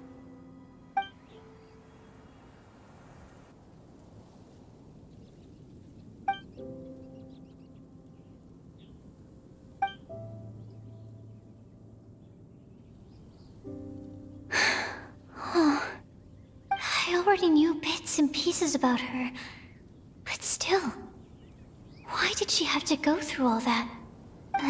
I'm sorry. We've only just met and I'm already dumping all of this on you. This is why I get so frustrated at myself. I'm always doing this. I get into a spiral of self-doubt, and then I end up having to find somewhere to vent it all out. No, it's fine. I'm really glad that you're willing to tell me all this. People don't open up about their deepest feelings unless they really trust the other person. Don't you think? At least, I think it's kind of an honor. And, I mean... you've probably noticed by now, but I don't have the best social skills either. I always just end up talking about the things I'm interested in, and going on and on. But even so, you still listen to me when I talk my head off about alchemy. It's a relief to listen to you talking about yourself for once. If you hadn't told me all of those things, I never would have guessed that you struggle so much. Honestly, I feel like we're very similar people. Really? Yeah. Everyone has their own problems to deal with. I certainly do. All the feelings that you talked about just now, I totally get it. It takes so much more effort for us introverts to fit into a crowd. When you were saying about how you try to think about what to say in advance, and you're constantly terrified of saying the wrong thing and making things awkward, I relate to that so much. Oh, and also that part about studying under a genius. In fact, before meeting you, I'd never met anyone who seemed so similar to myself. Oh. I'm not very good at giving words of comfort or anything, and I'm not gonna tell you to just get over it or stop worrying about it. How about we just sit here for a little while? We don't have to force a conversation if we can't think of anything. We can just sit here together. Sucrose has stopped talking, but for some reason, this doesn't feel awkward at all. Maybe she's right, and we're more similar than I realized. In Sumeru, I always like to find a quiet place to just sit and watch the scenery, but it's always by myself. I never thought there'd be a day when I could do this with someone else by my side. Mondstadt's breeze is so gentle and soft. Hey, Kale. See that cloud over there? Doesn't it look like one of my test tubes? I don't think so. Sorry. Then maybe we're not quite on the same wavelength on everything. At least, not when it comes to looking at clouds in the sky. Thank you, Sucrose. I feel much better after talking to you. Yeah, it helps a lot, doesn't it? I also vent to my flasks sometimes. The next time I get the chance, I have to show you my Tetratanic Sweet Flower and my Tetratanic Windblume.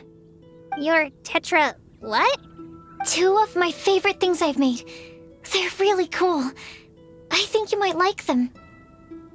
Oh, okay. Yeah, you'll definitely have to show them to me sometime. I brought some crackers with me. You want one? There's cheese flavor or tomato flavor. Sure. I'll try the cheese one. Aw, look! They're enjoying the scenery together. Shall we go play with them? No, it's fine. Let them sit for a while. We're not what Kale needs right now. She needs a new friend. Someone different who's never met her before. I don't get it. Is there a difference? There is. You'll understand once you're a little older, Klee. People can draw different kinds of strength from different kinds of friends. And right now, Kale needs someone that's just not the same old me.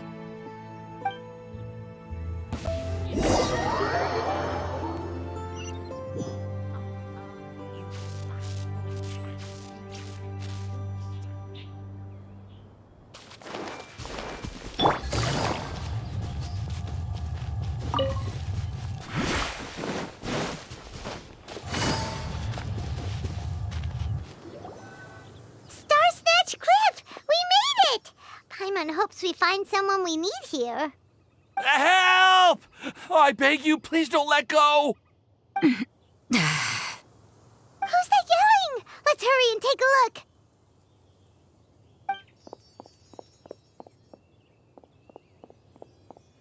Timaeus? And we also have Rosaria and Mona? What kind of mishmash ensemble is this? Good question. What kind of a motley crew is this? It's been a while, Traveler.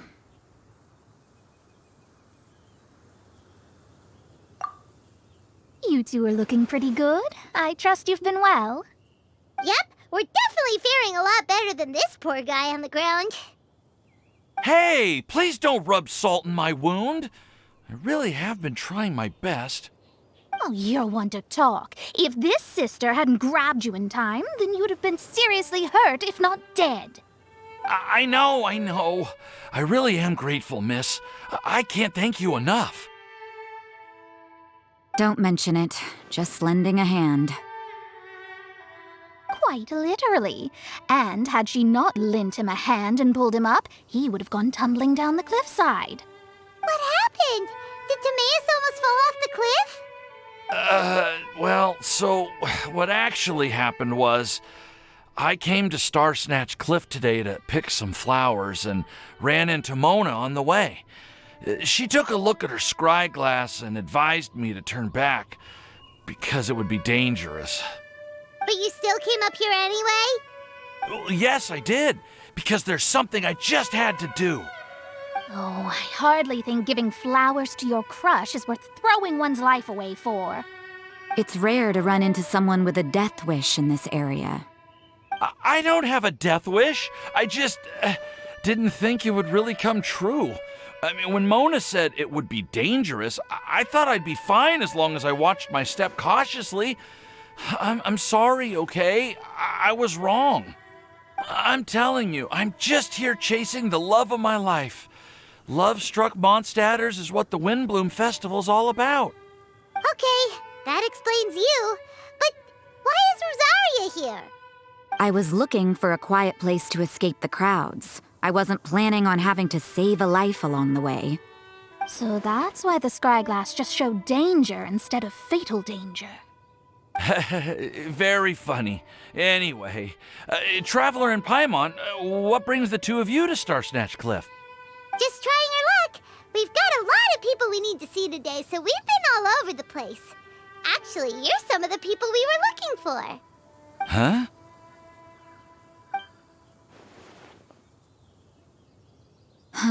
I see. So all we'll need to do is find some clues, make a note, and drop it off at the mailbox?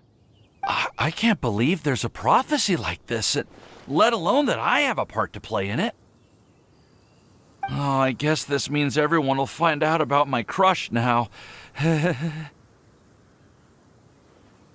I came here because I wanted to give some Cecilias to the girl I love. They'll really suit her. She's... No, no one asked. Please, do not subject us to your gushing about your girlfriend. You saw right through me. You said you need clues, right? Well, in that case, Mona Magistus the astrologist will provide you with a personally handwritten letter. Just wait for it to show up in your mailbox. You can be on your way now. We won't keep you any longer. All right, then let's head back for now and meet up with everyone else. Will do. This is all so embarrassing. Thank you both.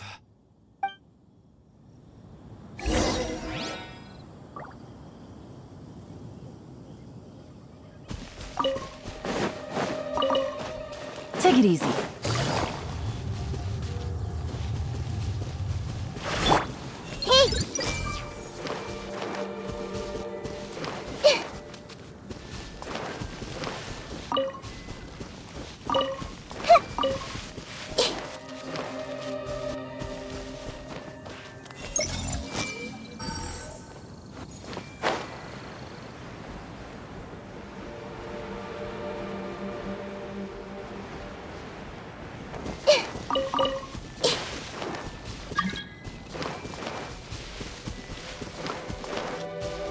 I see everything.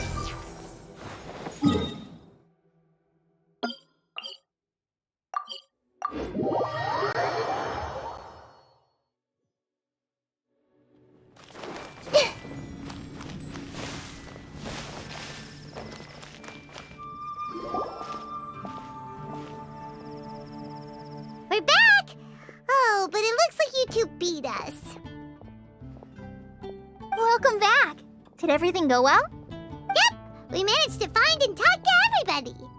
We got back a little early, so we took some time just now to put the mailbox together. We got really lucky today.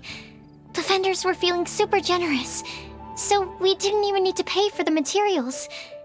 It's just a shame that Kale got a splinter. Don't worry about me. I'm used to working in the rainforest. I get splinters all the time. I've already taken care of it. We've already wrapped up everything on our to-do list for today. So, all we need to do now is wait for everyone's letters to arrive. Traveler, Paimon, why don't you get some rest while I keep an eye on the mailbox? You're definitely your master's student, Sucrose. As long as you or Albedo are around, Paimon can relax and know that everything's taken care of. Stop. You're embarrassing me. Wait. Actually, there's one thing that still needs taking care of. Paimon's starving. Hey, Traveler, you want to get dinner? Your treat. I'll go with Sucrose to return the leftover materials to the vendors. You two, go get a proper meal. We can't have anyone going hungry. Yeah, now would be a good time for a break. Once everything is ready, let's meet up here again and collate all the information we've gathered. Sounds like a plan.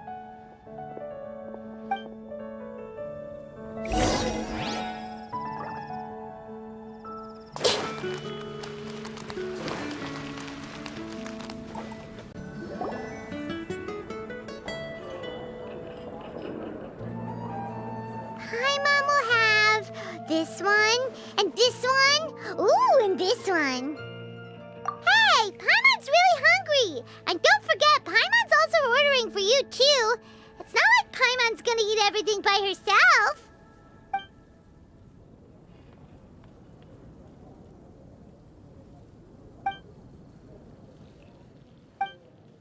Ooh, Paimon is super full.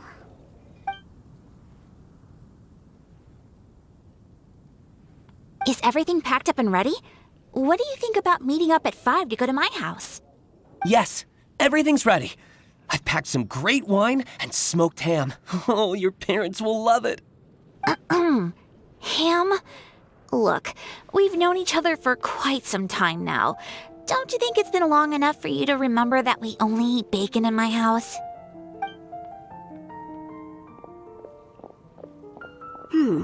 I must remember to get some milk today on my way home. Please, feel free to pay a visit to Cat's Tail anytime. Enjoying the scenery? Oh, Tone Deaf Bard! Are you here for some food as well?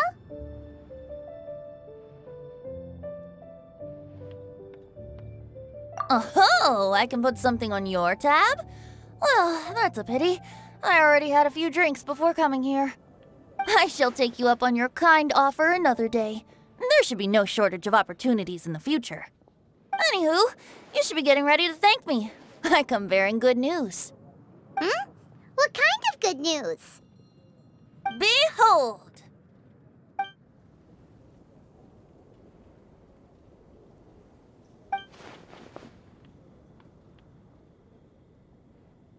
What is it? It's what you need the most right now. The answer to the prophetic puzzle.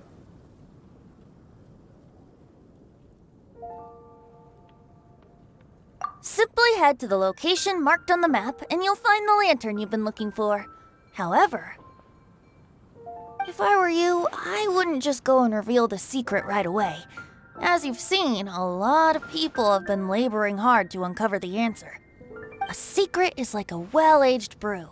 The aroma from the bottle is sweetest when revealed in the company of friends.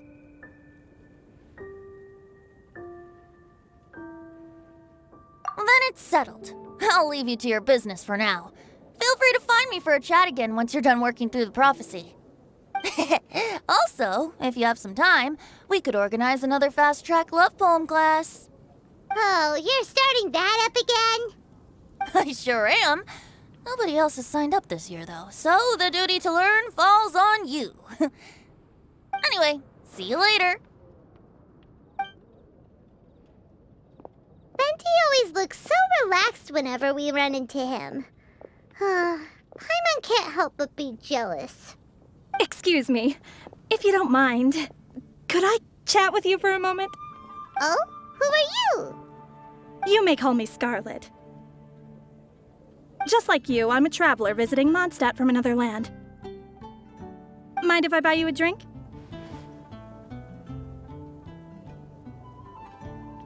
Leaving the door open for another time, I see.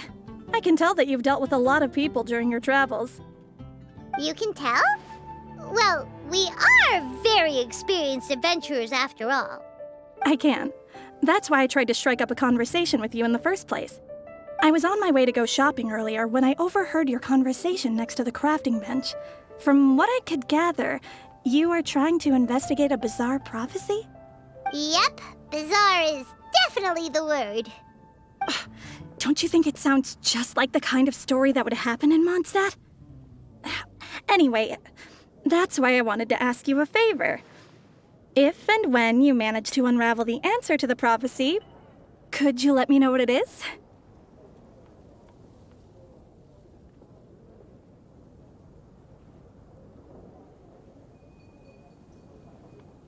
Not so much the prophecy itself, but Mondstadt as a nation. That's what I'm interested in. I was born in a distant land, but I have family and friends who once lived in Mondstadt for a long time. They said that it's a great place full of fairy tales and romance and recommended that I come for a visit. As it happens, someone I know has an anniversary coming up soon. So I figured this would be a good time to come here and see all the sights that she once saw. What do you think about Mondstadt so far? It certainly lives up to its name as the city of romance and freedom. We think so too. So, about the prophecy. Thank you. You're very friendly. It's been a real pleasure to meet you. I'll leave it to you then. Hope you continue to enjoy the city and have a wonderful day.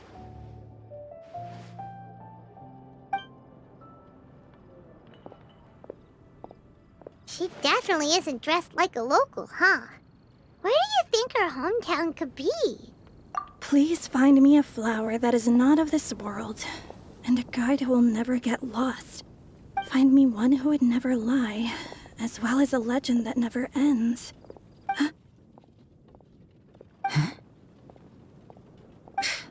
I never thought I'd have someone secretly following me, even in a free city like Mondstadt. Good day to you, miss.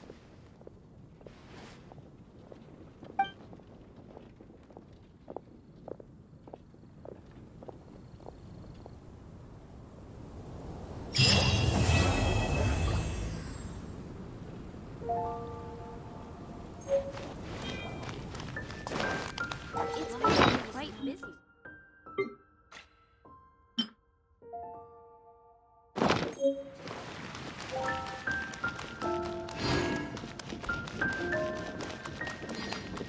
Everyone hold hands.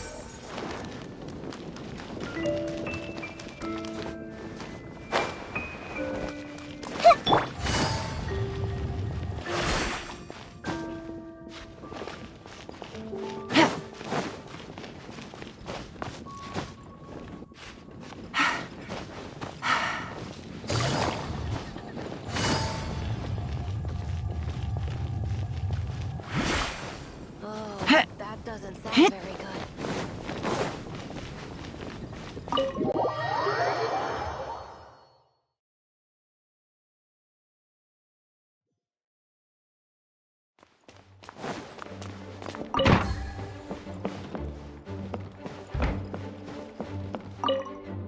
Why, if it isn't my underclassman, Sino.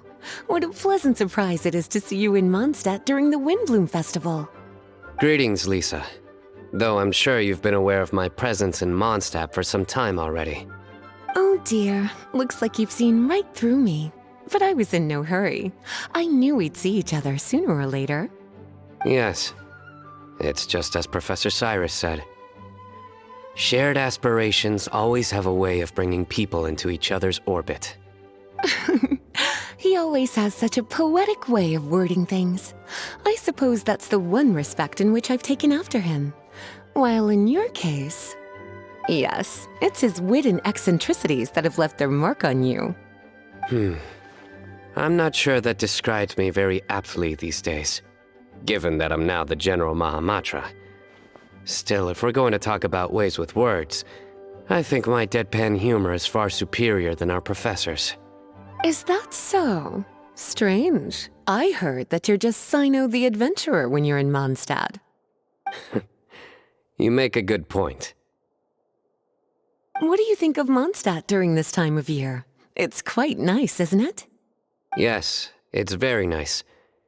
I think I'm starting to understand your reasons for leaving the academia. I've always prided myself on making wise decisions, and that was certainly one of them. If our professor had been as sensible as you, he would have had a much easier time in his working life. Being stubborn doesn't help anybody. Well, if even you feel comfortable criticizing him now that he's retired, it really goes to show how much he's changed. Stubbornness is an all-too-common vice among scholars. I hope that never rubs off on you. I'm always happy to see you visit Mondstadt and experience the feeling of freedom for yourself. I heard the latest news about Kale, too. No doubt the traumas of her childhood will persist for a while to come. But I have to say, she appears to be doing quite better this time than on previous visits. I suppose you're something of a mentor to her, aren't you? Now that I think about it, The two of you aren't so dissimilar. The power of Hermanubis once brought you great suffering. That's all in the past now. Besides, Professor thankfully didn't treat me like a test subject for the priest's power like the higher-ups had hoped, even though I was a desert dweller. Instead, he gave me the tools I needed to lead the life I have today. He adopted me, educated me, taught me how to fit into society. I am very grateful to him. You are very gifted, and sometimes that can become its own curse. But he has reason to be grateful to you too. Without you as his son/student, he may have never changed his stubborn ways. As a fellow student of his, I couldn't be happier for the two of you. Well, look at how quickly this developed from small talk to a deep and serious conversation. That's one thing I do miss about my academia days. By virtue of being another of his students, you are as much a part of Professor's family as I. It's perfectly natural for a daughter to inherit her father's conversation style. If you say so. I suppose that means I get to call you baby brother from now on. I'd rather you didn't. Yes, there's the baby brother I remember.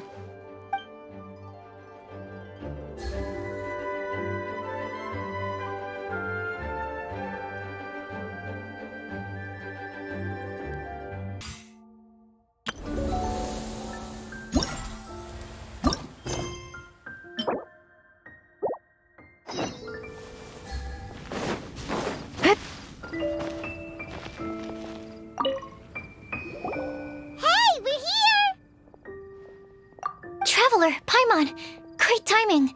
We got a lot of letters in the mailbox, and I just finished sorting them into 4 groups. Nice work! Well, the real work hasn't even started yet. Which batch of letters should we read through first?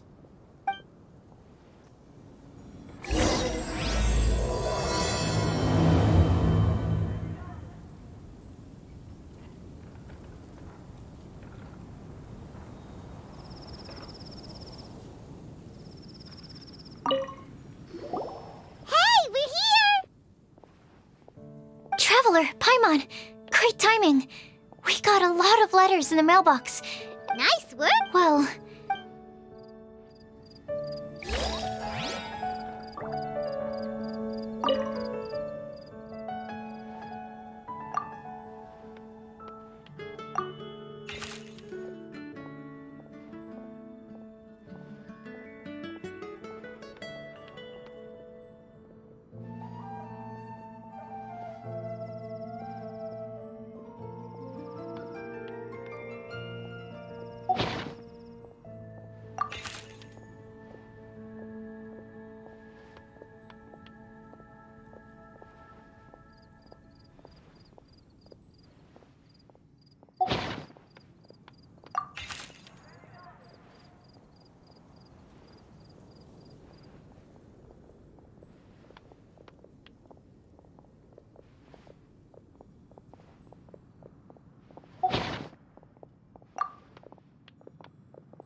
quickly summarize what we found out about a flower that is not of this world.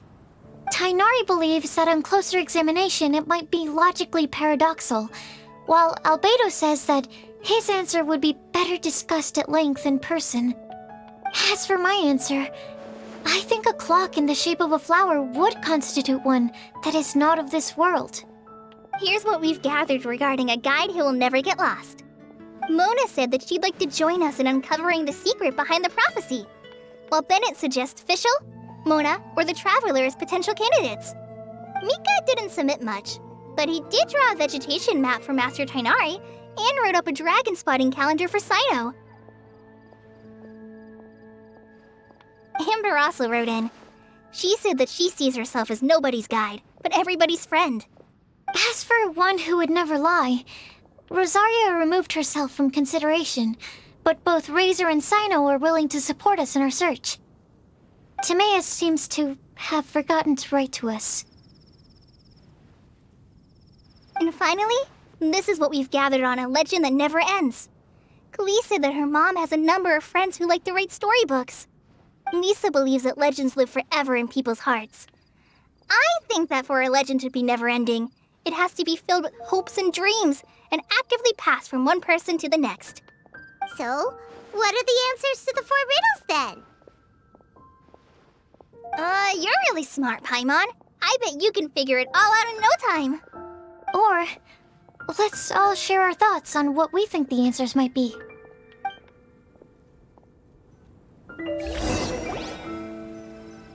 Wait! Wait for me! Oh, Timaeus! What brings you here? I'm sorry, I really am. The time just got away from me and I didn't get around to writing that letter. However, I'm happy to announce that I think I can be the one who would never lie. Huh? This is kinda sudden. Not that we don't trust you, Timaeus, but, could you elaborate a little after you catch your breath? Of course, of course.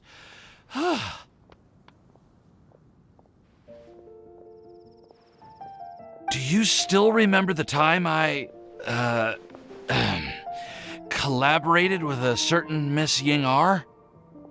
Well, basically, she helped me out a lot with my research into potion making once, and, well, we've stayed in touch through letters ever since. Wait, so Ying-ar is the girl from Liyue that Sucrose mentioned earlier? We always assumed you were hard at work every time we saw you at the crafting bench. So you've just been writing letters to Ying-ar the whole time? No, I mean, not all the time. I've done some work too. And anyway, our correspondence covers a lot of serious topics, like perfumes, potions, alchemy. Anyway, a few months ago, I made a vow to the heavens that I will be true to myself and never utter an insincere word until the day that I've managed to win Miss Ying-ar's heart. So, at Star Snatch Cliff, you were picking Cecilia's as a gift for Ying-ar? Well, that's right. The Cecilia flower is said to represent a once wayward heart transformed by the power of love. I couldn't think of a better flower to give than that. I know full well that Miss Ying-ar is far more knowledgeable than I in both the ways of the world and the ways of our craft, but I thought I should make the effort for once and put myself out there. Which brings me to the subject of the last few days and the Windblume Festival. I thought it was time for me to invite Miss Ying-ar to Mondstadt. But yesterday, Albedo told me that Sucrose has been working hard to help another girl achieve her dream. Huh? And when I went to take a look at our roster, I saw that she'd done my remaining work for me. I feel incredibly guilty.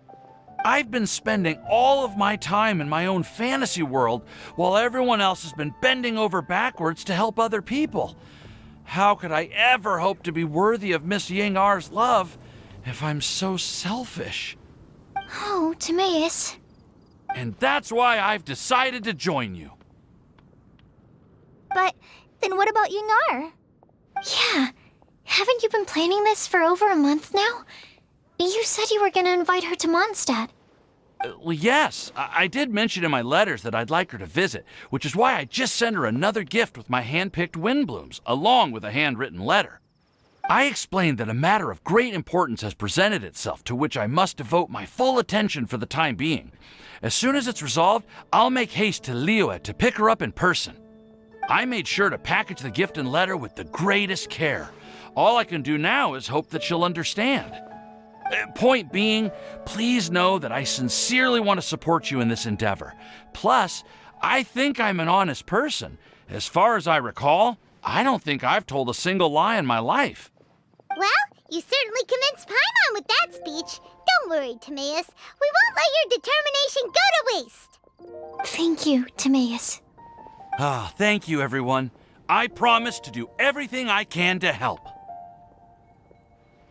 Okay, so it looks like we found our one who would never lie. Great! Let's keep it up. On to the other three.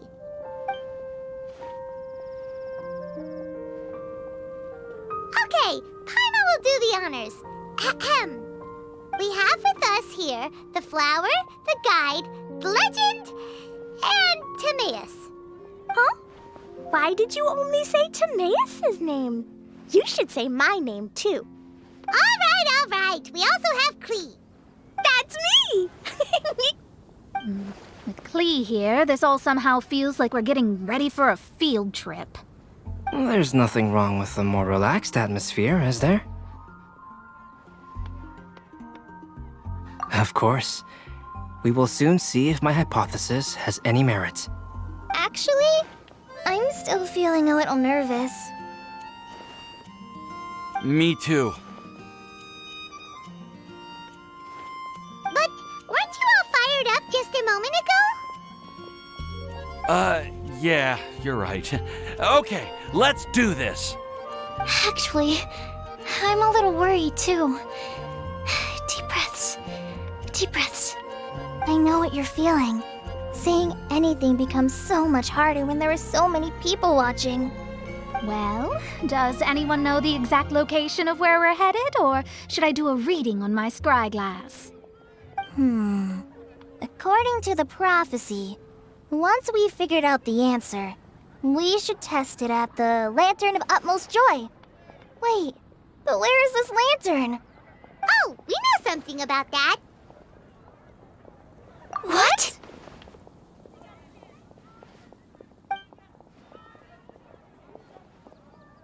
Wow, that's amazing.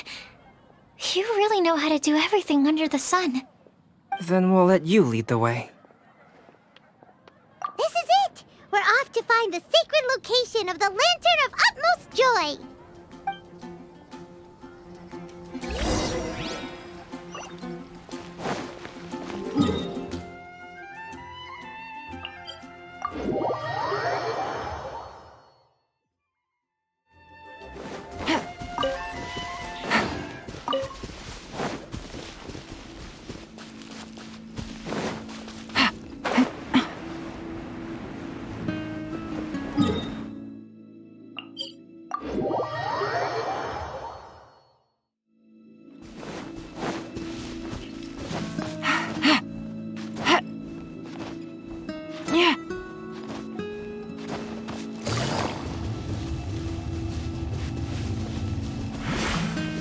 According to the map, it should be somewhere around here. Let me take a look. Oh, it should be right up ahead.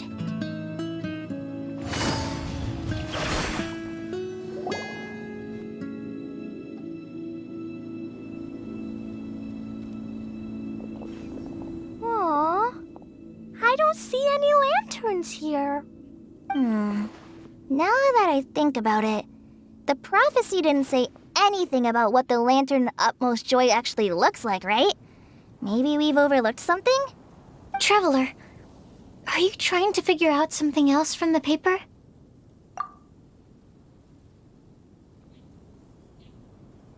Paimon's reading too!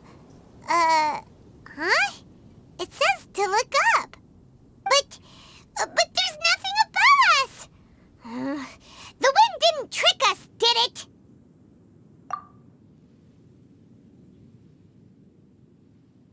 Place the squirrel on the back back of the pointy-eared cat, and a pious puppy will open the doors to show you the way.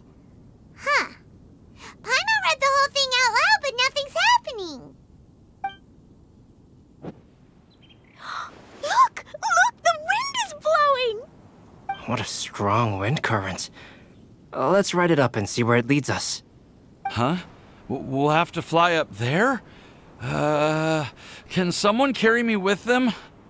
Here.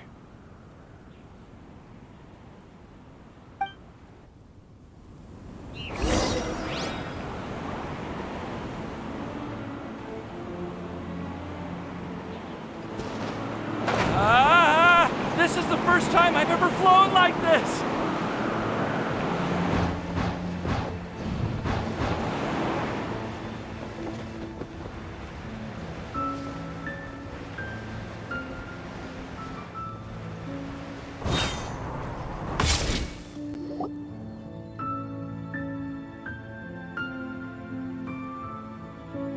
How did this little island get up here in the sky?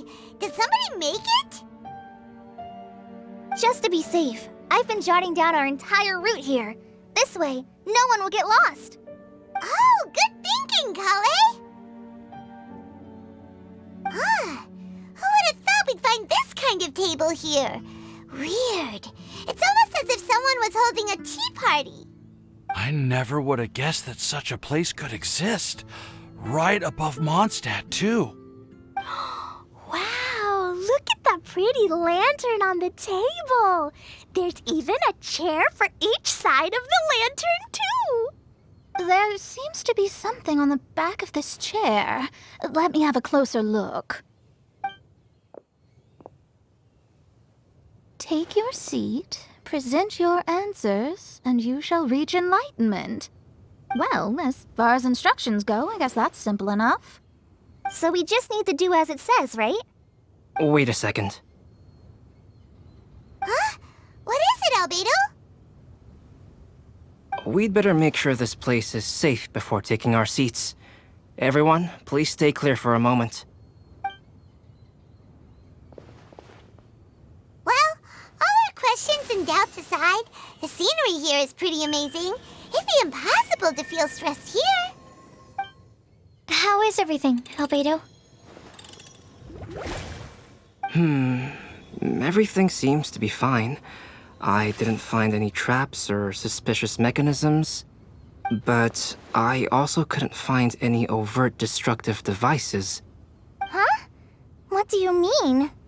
Well, it seems that wrong answers won't have any catastrophic consequences.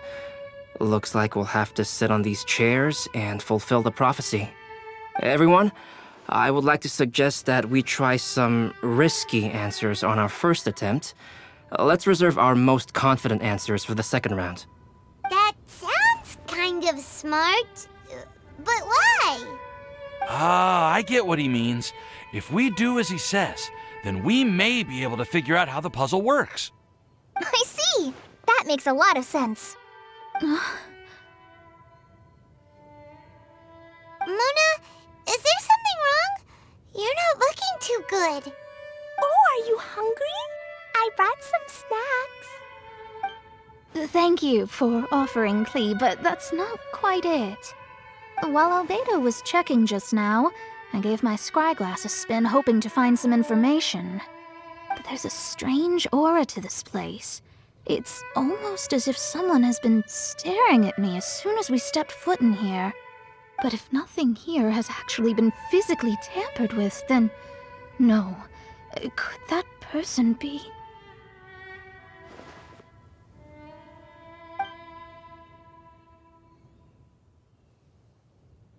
What do you mean, Mona?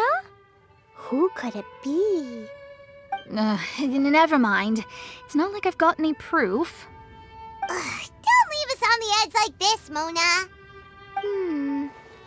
I'll just do what Albedo said. Yes, let's test the hypothesis together, Klee. Come on, join us, Mona. Oh, all right. Okay, then I'll answer the first question.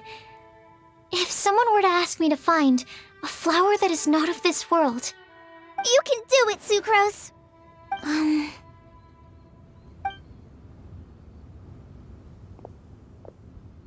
Then I would fetch a tetragenic sweet flower. Alright, I'm up next. My part of the prophecy is to find a guide who will never get lost. Kale, I hope you found your answer.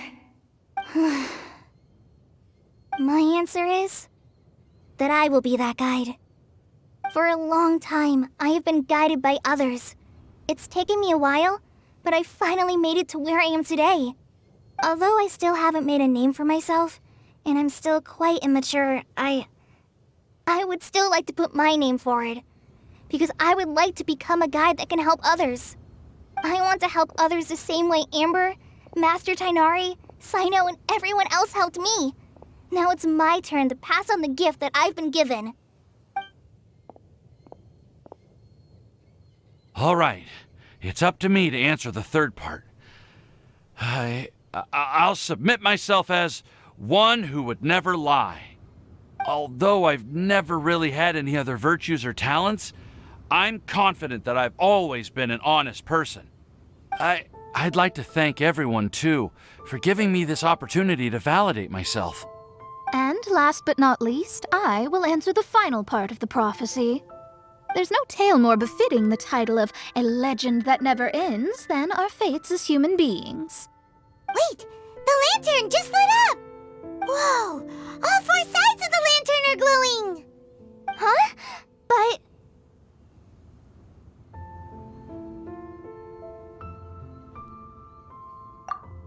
Kale, could I ask you to stand up for a second? Oh, alright.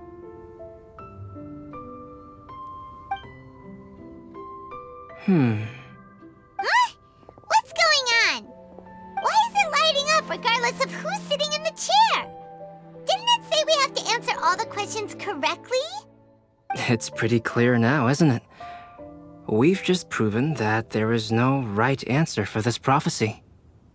No right answer? But how could that be? Although the instructions had come from an old and enigmatic prophecy, it is in fact nothing like the ancient mechanism that we had all imagined it to be. I believe the lantern only serves as a simple signal. And to think, I never expected you to actually find this place. What? There's someone else here? We meet again, traveler. Hey! You're that Outlander we met the other day at Good Hunter! It's all thanks to you that I was able to find this place. Good thing that you were too preoccupied with the prophecy to notice someone tailing you from the shadows. Oh, is that so? Then, why do I spy yet another person following in your shadow? Wait, really? There's no need for pleasantries. You should know I'm here for you. Is it just because I'm a visitor from abroad? I was there when you snuck your way into Marjorie's place. Huh. So you had your eyes on me even then, huh? That was 2 whole weeks ago, you know. It's hard not to notice you when I'm on duty every day. All right. In that case, I'll admit it. I was the person who slipped this prophecy into the storybook. Huh? But why? Then, does that mean this wasn't a real prophecy after all? Don't worry. Even though you probably have plenty of reservations about me, you can be sure that the prophecy is genuine. In fact, many of you here today may have heard the code name of the one who left the prophecy to me. She hailed from an ancient assembly of powerful women, each of whom used a single letter to signify themselves. Who would have guessed? It seems that power was indeed left behind by the old hag after all. Ah, so you're B's student. It's an honor to meet you. I am Scarlet, the successor of Jay. Well, what are you talking about? It's a long story, but I'm not quite sure that I'm the best person to tell it.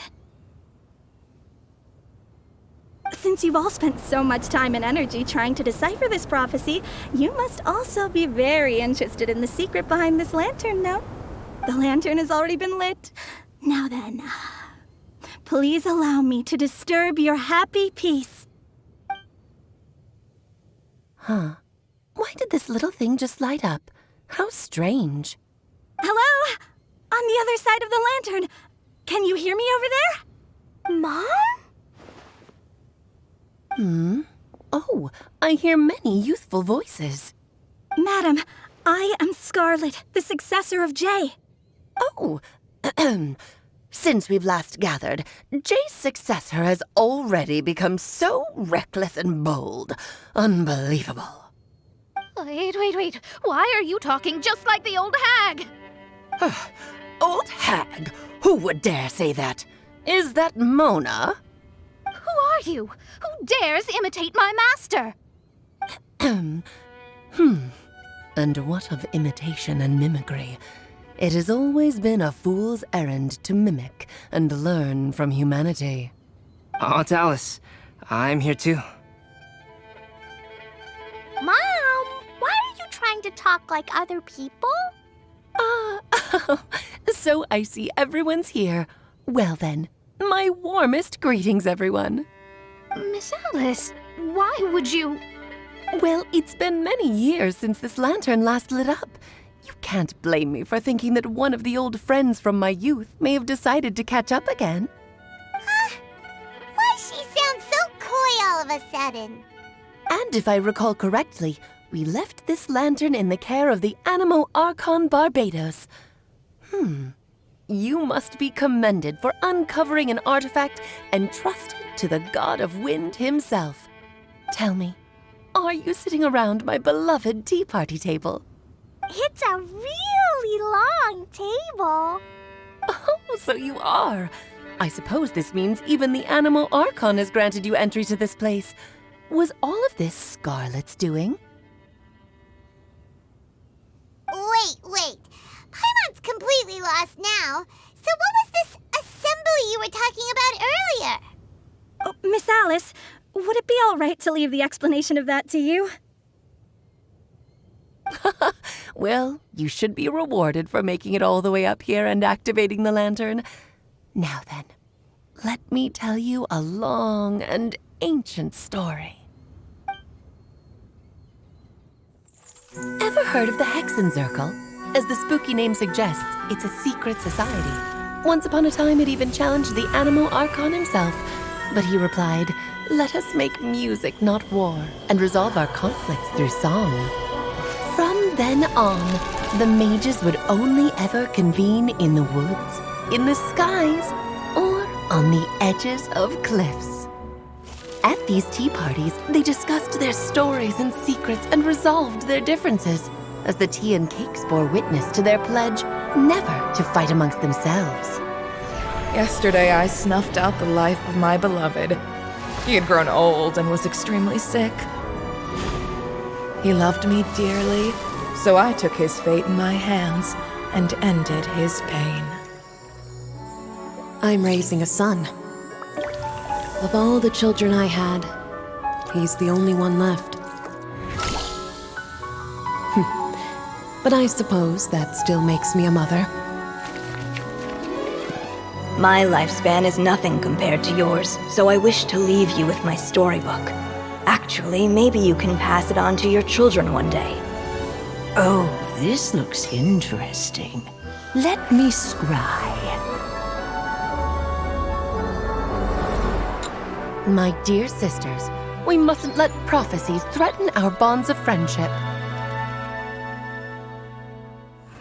Even the most frightening witch was once a little girl, and growing up can be so tough. Sometimes we all need to vent our troubles to the wind. Even if the nations go to war, or the sky falls down, the mages' tea parties shall forever be held around this table.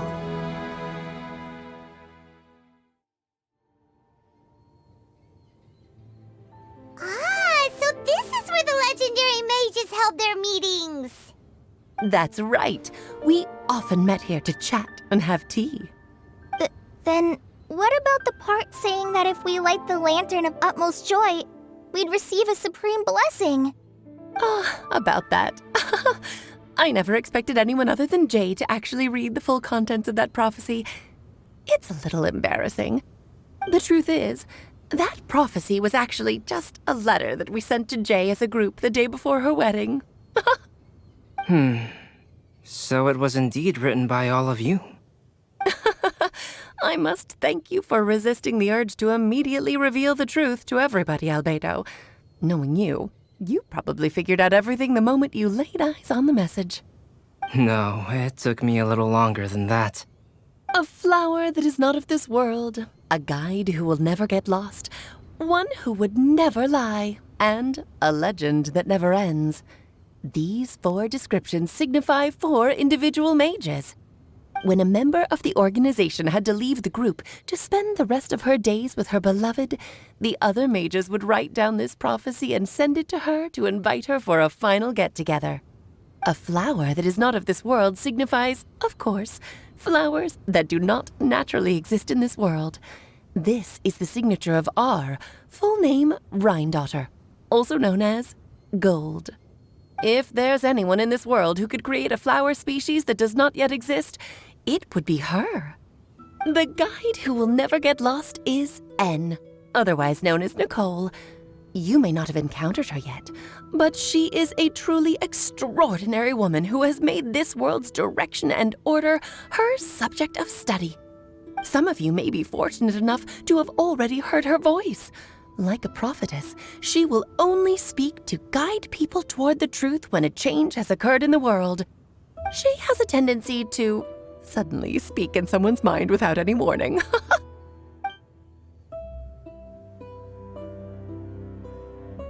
If one day you would be unfortunate enough to run into a truly dangerous situation, she may use her voice to guide the way forward for you. Who would have guessed that there are so many mysterious women in this world and that they would all know each other? The one who would never lie is me. I hope no one would take offense. It's just that I, Alice, or A for short, have always had a soft spot for those with sincerity and candor. As for a legend that never ends, you may not know M in person, but you've likely encountered one of her works. Have any of you ever read The Boar Princess? Huh? I'm pretty sure every child in Mondstadt has read that book. It's also one of my favorite stories. M was an exceptional human writer who used her prose to teach me the meaning of grief. Don't you think such a person would deserve a seat at the mage's table?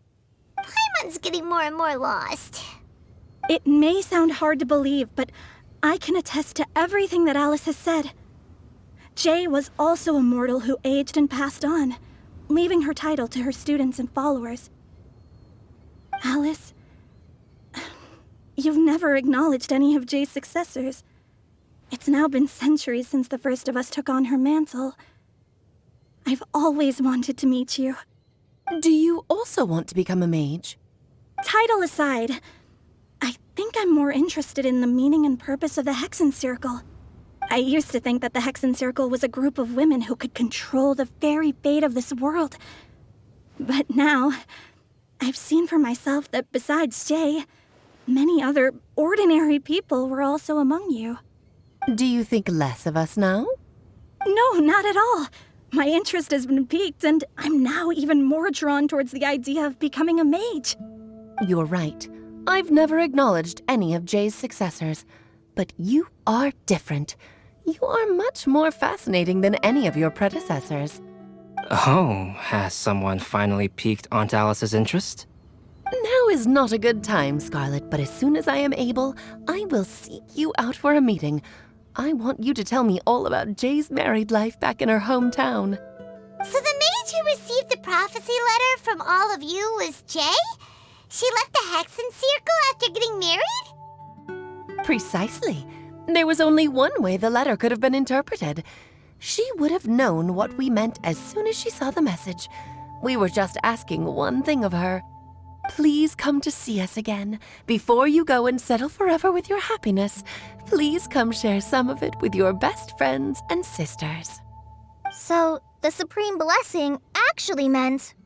All journeys are fleeting and will eventually come to an end. What will give us the most fulfillment and happiness in the end are those who will greet us at our journey's destination.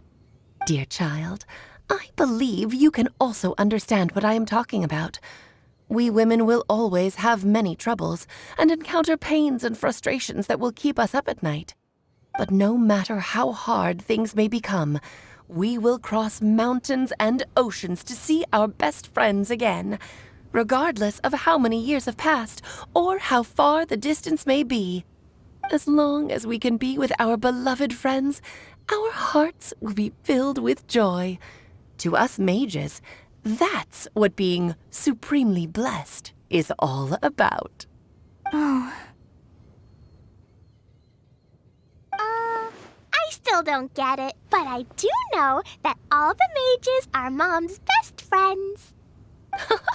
If you ask how I see it, the Hexen Circle is just a group of ladies that I spent my youth with. Anyway, I'll introduce some of the other members to you all later. I still have a few things to attend to, so this will have to do for today. Bye, Mom. Todoko says bye, too. Goodbye, darling, and farewell to all of our other friends as well. I'm sure we'll see each other again. Oh, now that I think of it, isn't it getting close to that time of year? Yes, it's Windblume again, Alice. It's also a special anniversary date. I'm sure you still remember. Yes, I do remember now. It was on this day many, many years ago that Jay tied the knot. Oh, just in time for the Festival of Love and Freedom. Everyone, please enjoy this year's Windblume Festival to the fullest.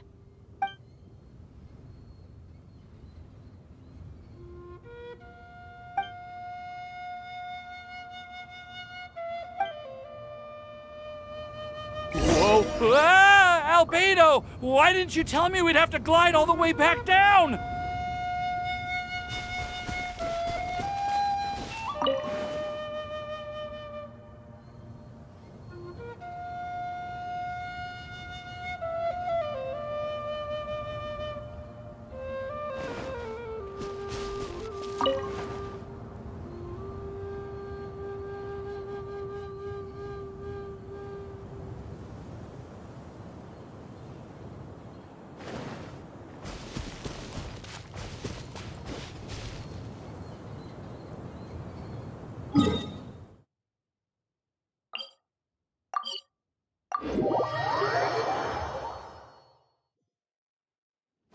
Take it easy.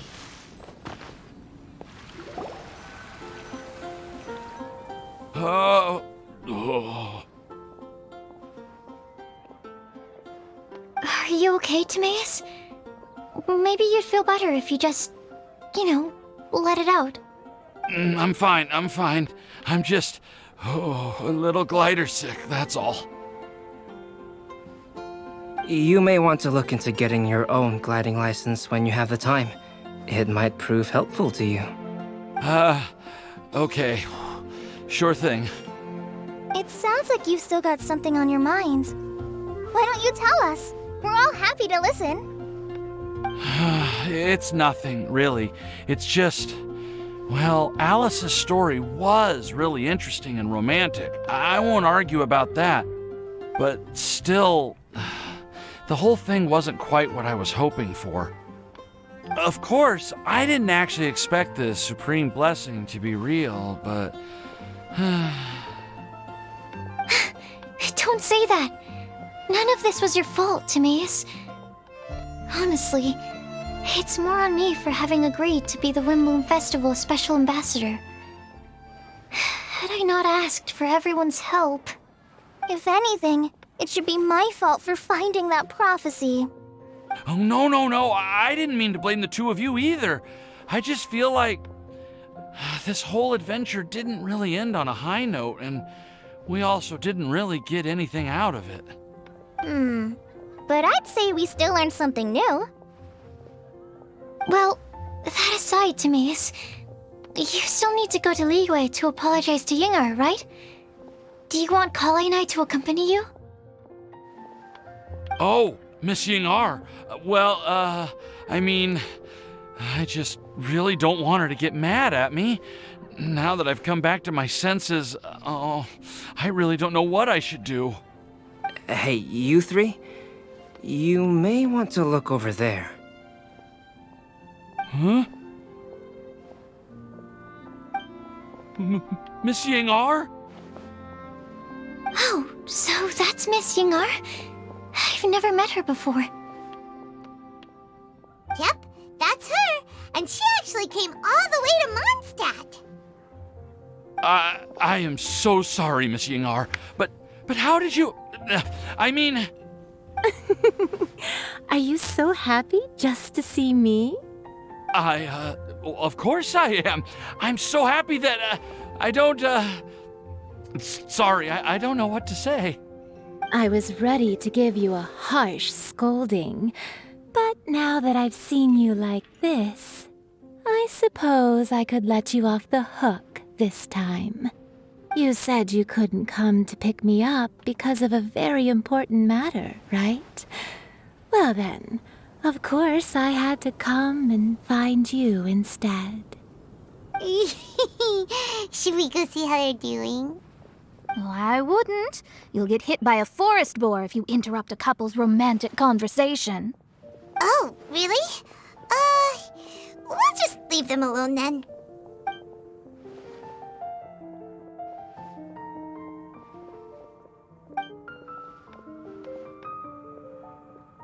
I am so glad to see Timaeus find his happiness.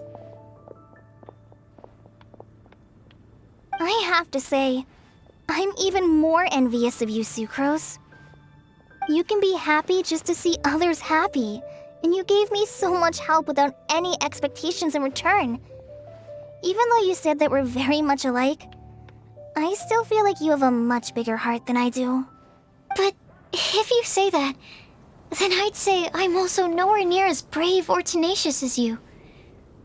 I guess we have the same amount of positive qualities. They're just spread over different parts of our personalities.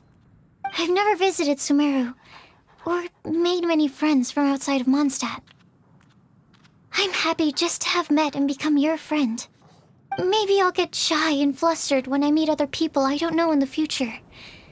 But that's okay too. Since we are so alike, you probably get what I'm trying to say.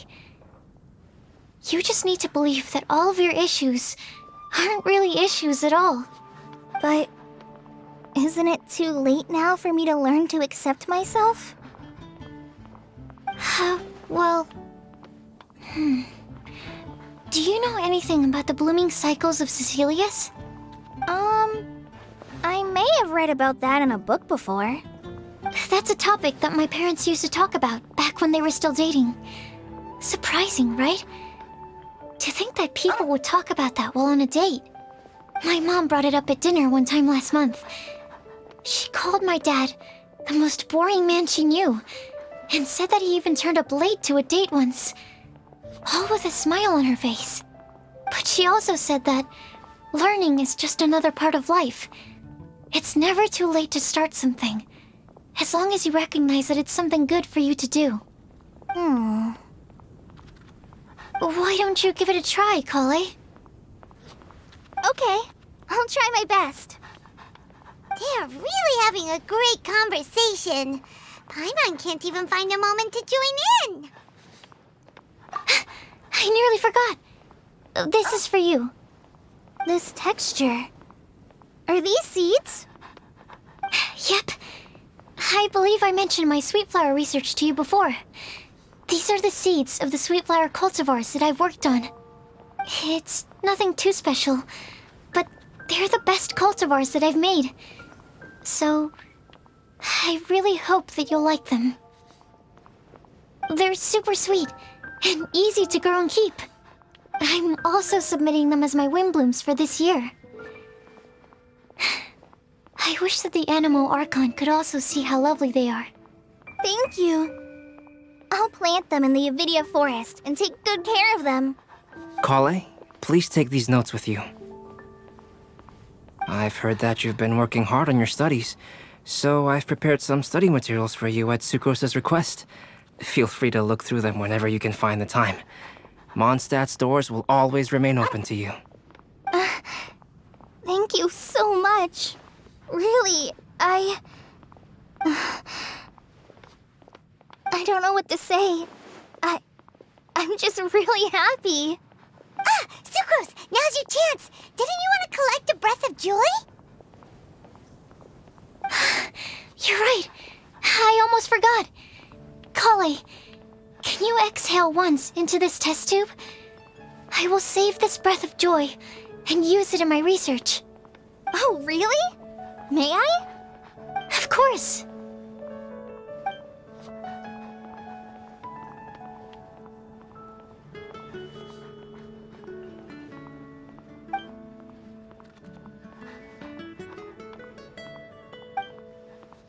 Huh?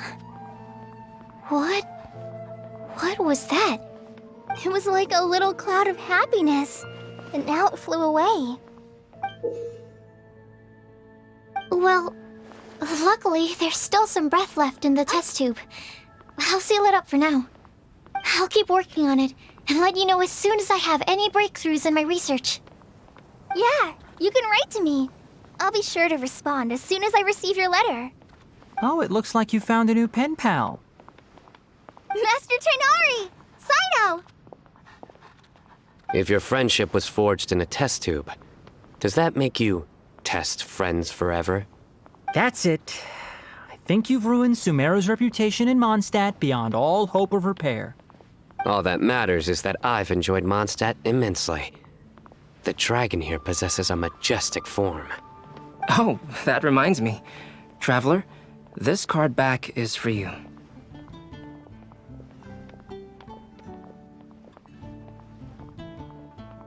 Sino wanted you to have one for yourself. If I had to guess, I'd say he probably wants you to use it if you challenge him to a duel. I'm a master of the game. Do you dare challenge me? Can you believe this guy? Huh. Let's knock him off his high horse.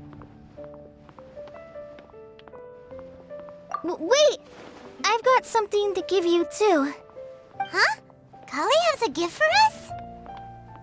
Yeah! I figured I should follow local Mondstadt customs and prepared a few small things themed after the Windblume festival.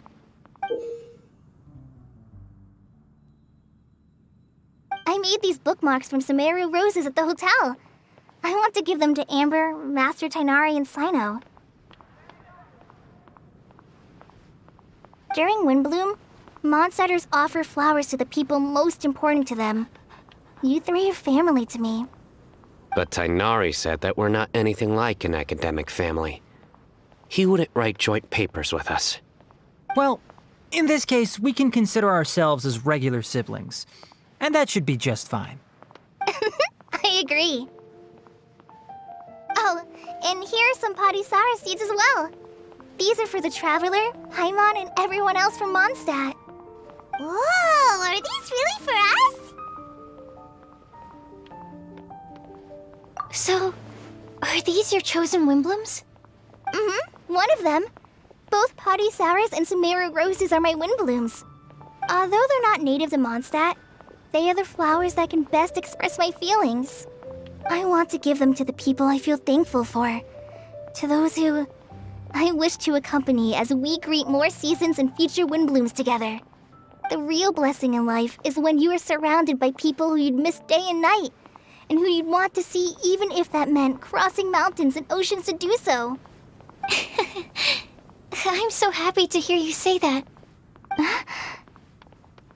Sucrose, do you see that cloud over there? Huh? Doesn't it look just like your test tube?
It's getting a little cold.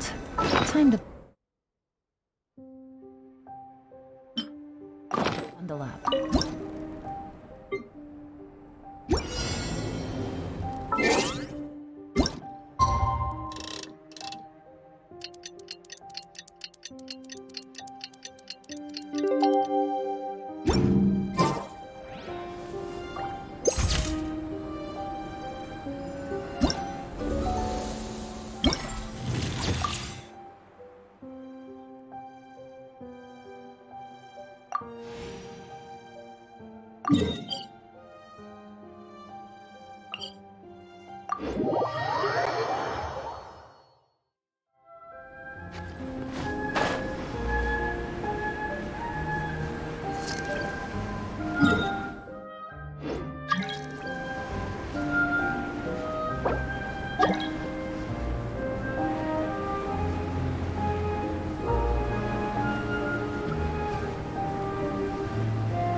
Good roll.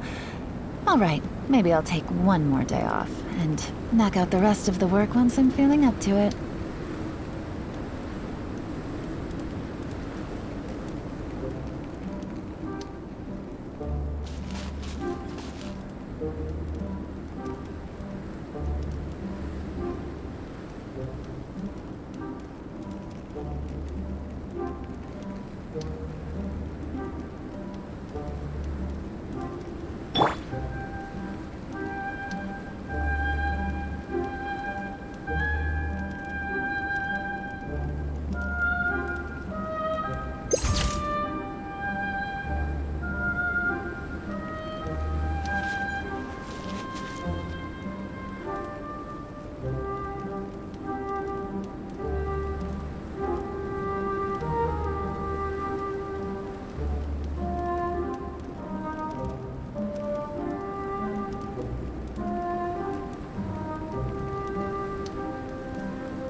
sun's out, guns out. Just sucks that I got so much work to do.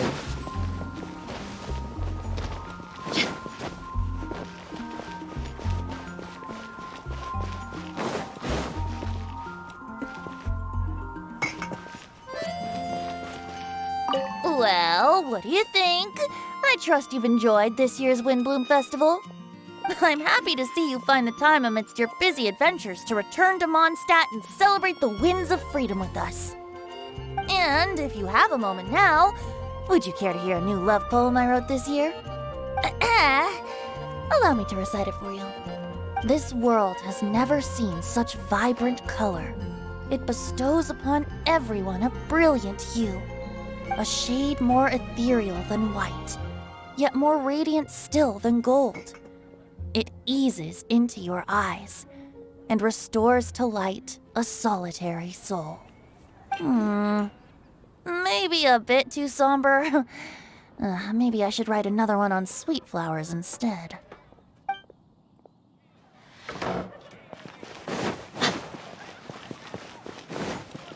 Not even one spicy dish. Be able to get away with buying alcohol if I buy a gift while I'm out. Oh, what to buy?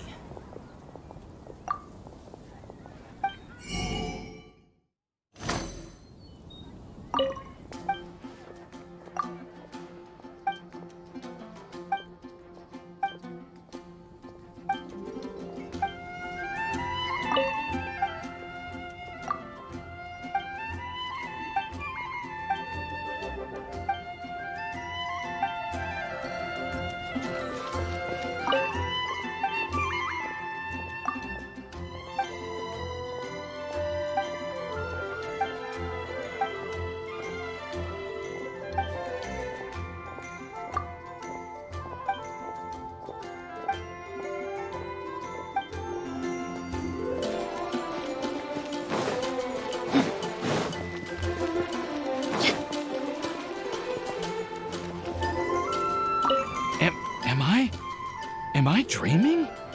Miss Ying-ar, you really came all the way to Mondstadt to see me? Why were you willing to make the trip? I still can't believe it. Why wouldn't I want to come see you, It's not like a quick trip from Liyue to Mondstadt is completely unheard of or anything. Also, isn't it time for you to drop the miss and just call me Ying-ar? Ying-ar. Ying-ar. I think I still need some time to get used to calling you that. Look at you, already so flustered. And we're just getting started. No, I'm just overwhelmed with happiness. Thank you so much for coming to see me for Windblume.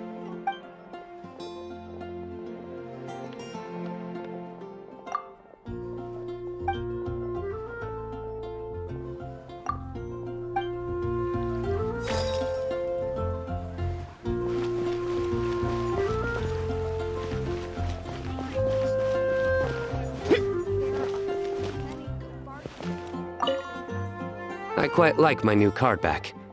It goes perfectly with my deck. I take it you've also received your card back? Want to use it to play around?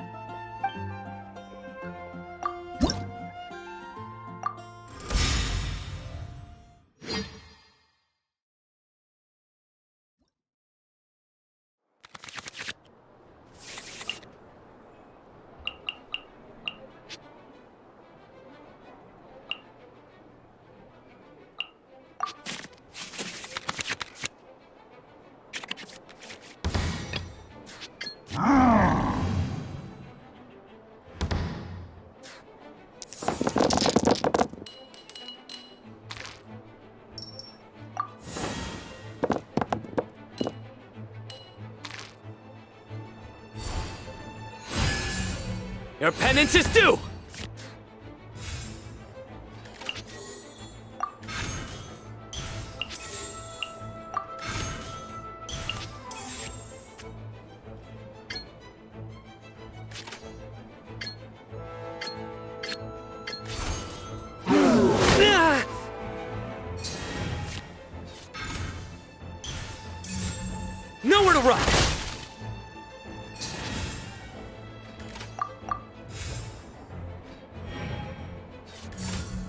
futile!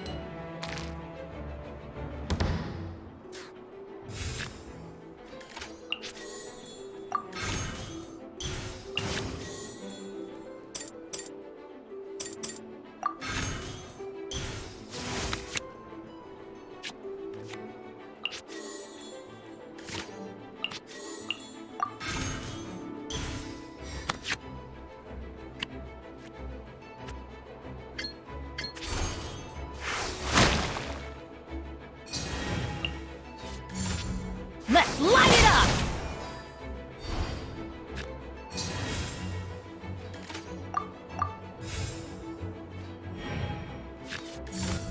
Let's light it up!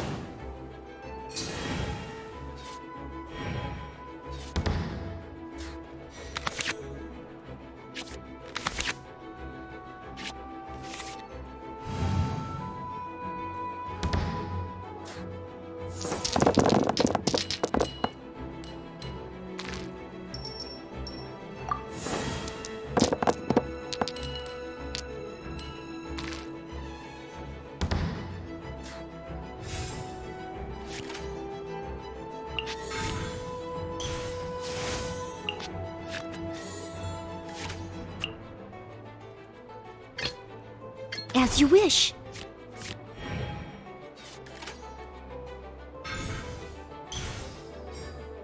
This ends now.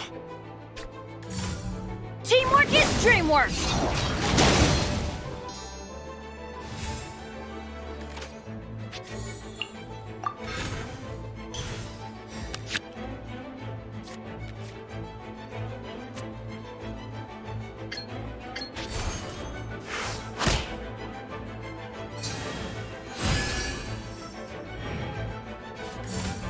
Let's light it up!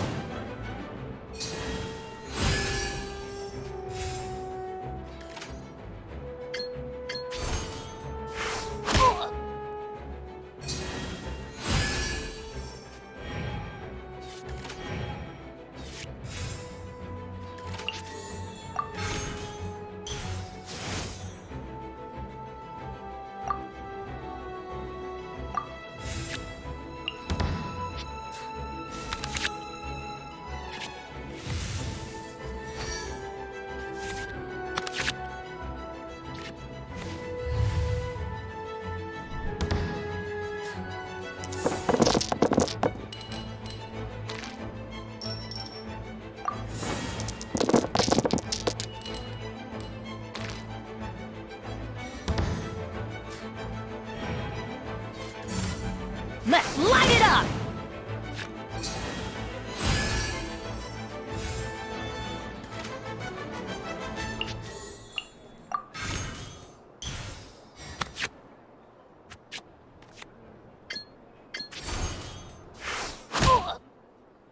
Couldn't break the curse. Good judgment call.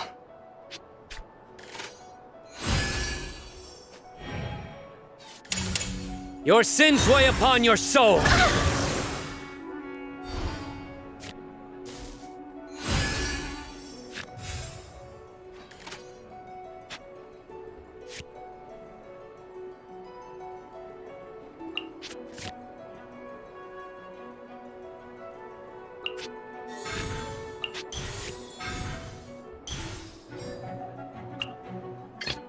I will protect you.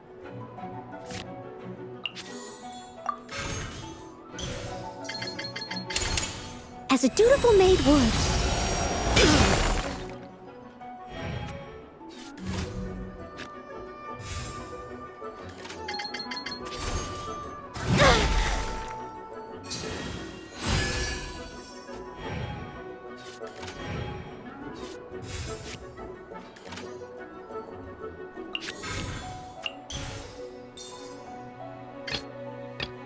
May knowledge guide you.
Hi!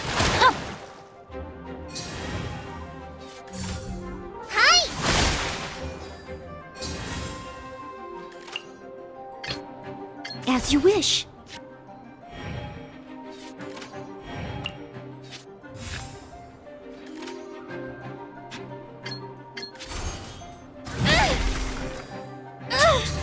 A forest. You have spirit.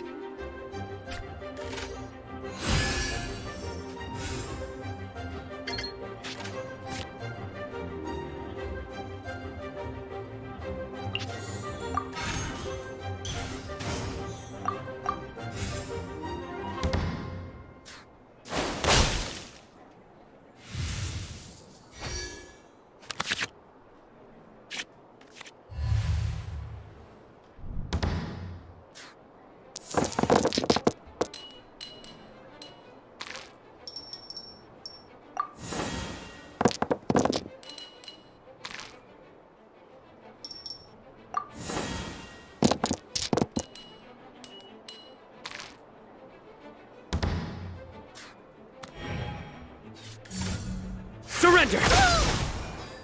But they still need... Don't get cocky.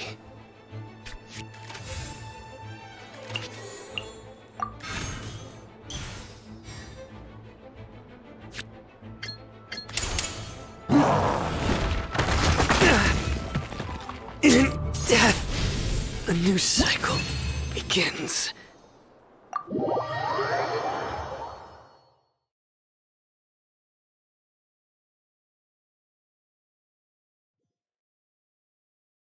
A well-deserved victory.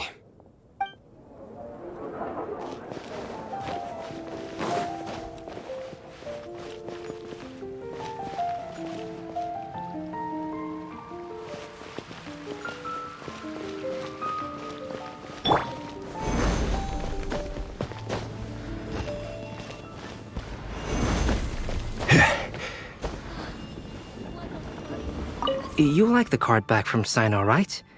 I must admit, I also spent a good amount of effort coming up with a design.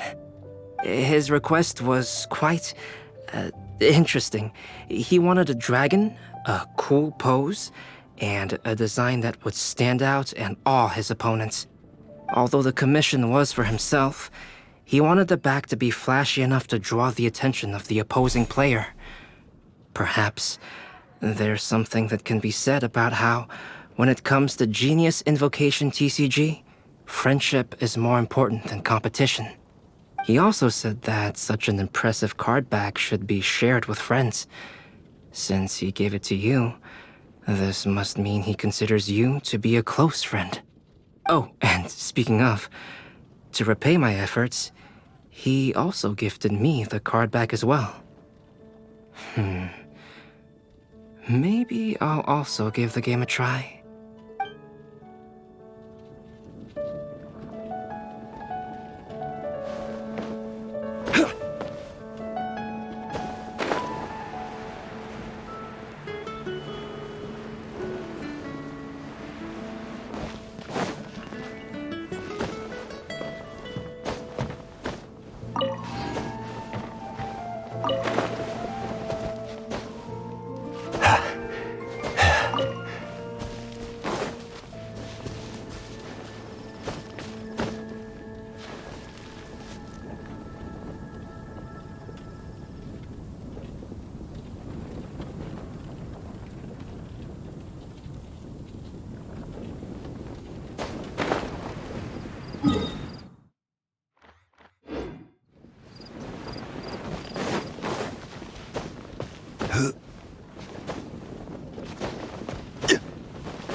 Sucrose! I brought some home-cooked food. Why don't we enjoy it together? Really? Sounds great! I must point out a small issue about your cooking. You have a tendency to put a little too much flavoring in your dishes. Sorry. I guess I've been a little heavy-handed with the seasonings lately. Are you feeling stressed recently? Do you want to find someone to play cards with? It really helps with stress. I promise. Oh, that sounds like a good idea. If I recall, both you and Sucrose are pretty good players, right? Oh, yeah, we are. We've been playing together, and we were actually talking about this just a few days ago. Since you are already familiar, would you mind also showing me the rules sometime? Yeah, Kali seems to be a natural at the game. Maybe she's already the best player out of all of us. Huh? Me? That's right. You've been all talk at the tavern. That little girl from Sumeru is really good at the game. If I can find a chance, I would love to test my skills against her. Really? Isn't that great, Kali? You've become a TCG celebrity. Oh,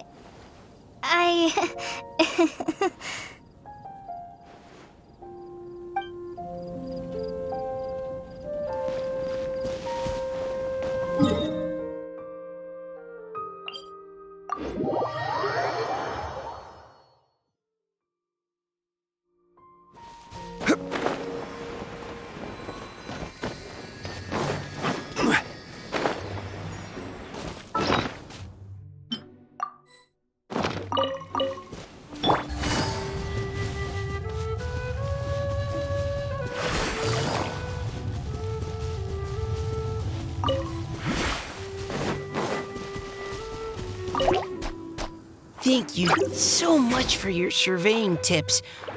I had no idea that the Sumeru Forest Watchers would also have expertise in this area. You really do know just about everything. It's only natural that forest watchers and surveyors would have some similar skills. We're both constantly outdoors and on the move after all. Anyway, I'm glad I could help. If I can find a chance, I'd love to pay a visit to Sumeru as well. I've heard that the terrain is quite complicated there, and it'd be a treat to see it for myself. Yes, complicated is indeed one way to put it.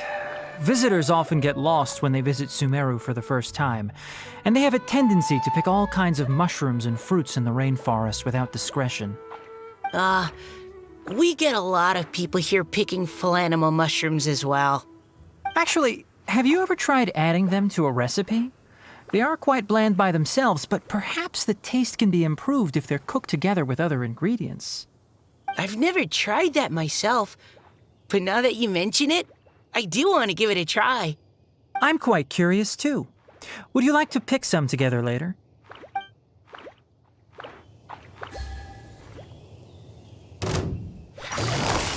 Busted!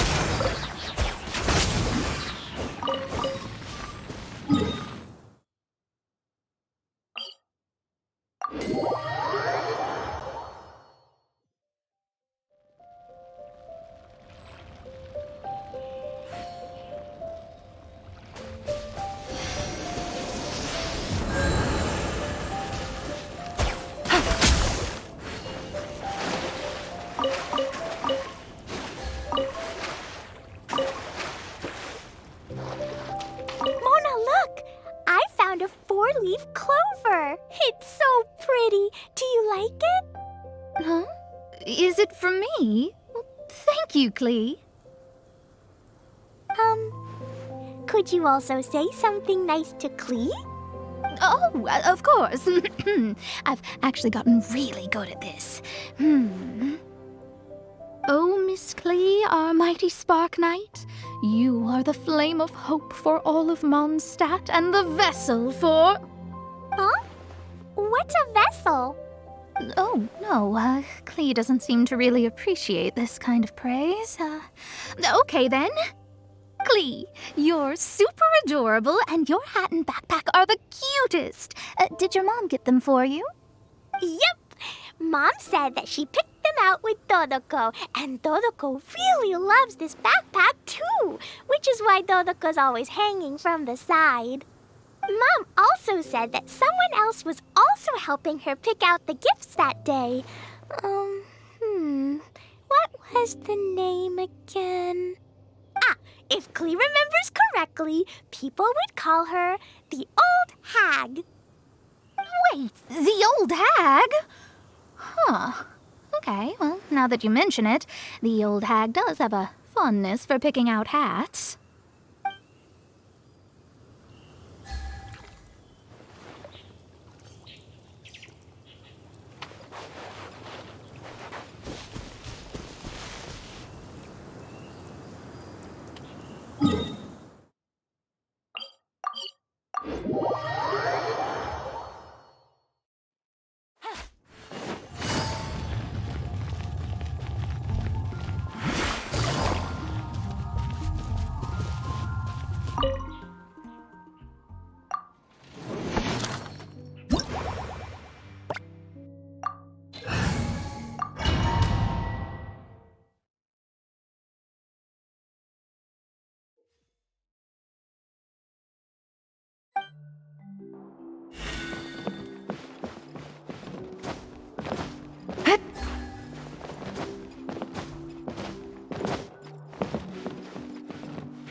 Take it easy.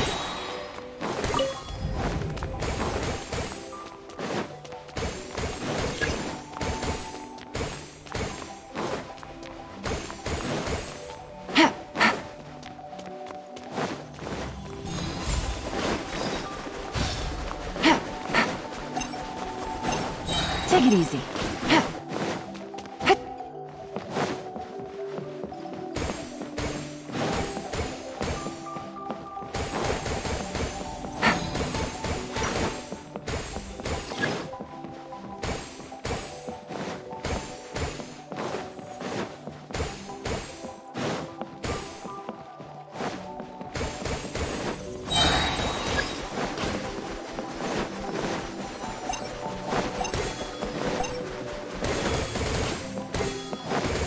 Take it easy.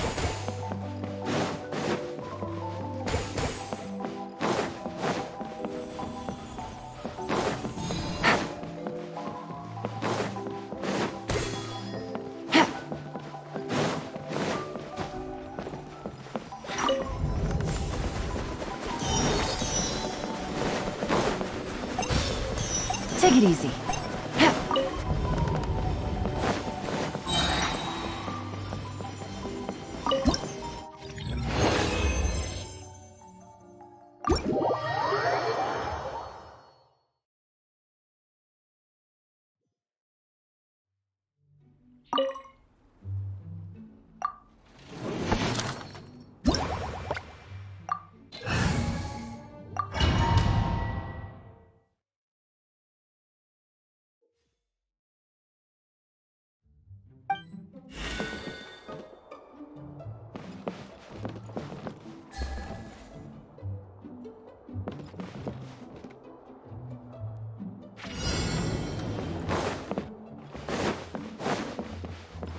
Take it easy.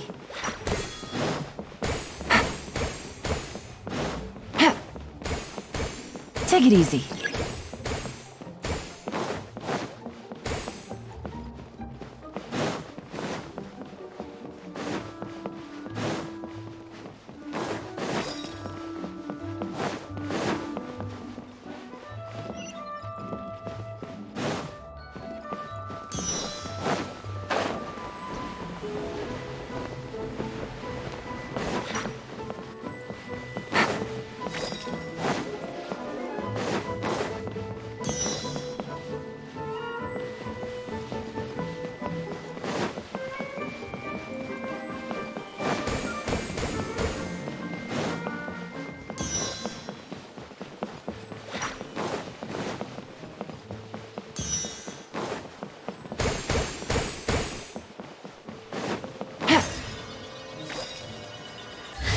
Take it easy.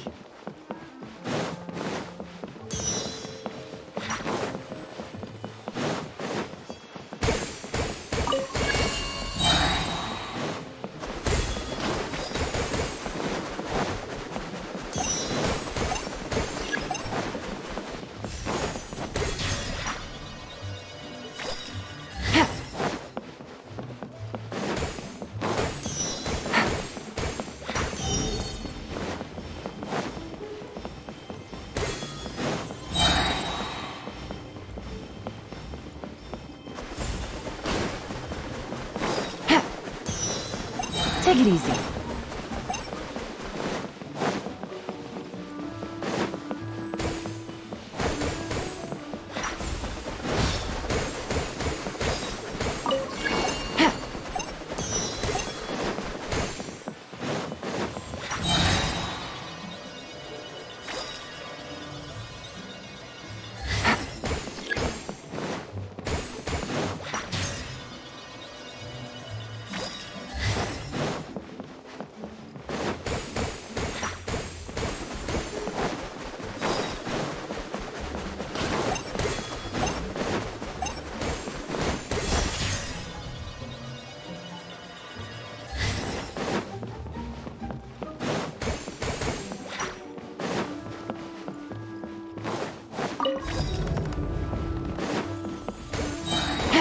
Take it easy.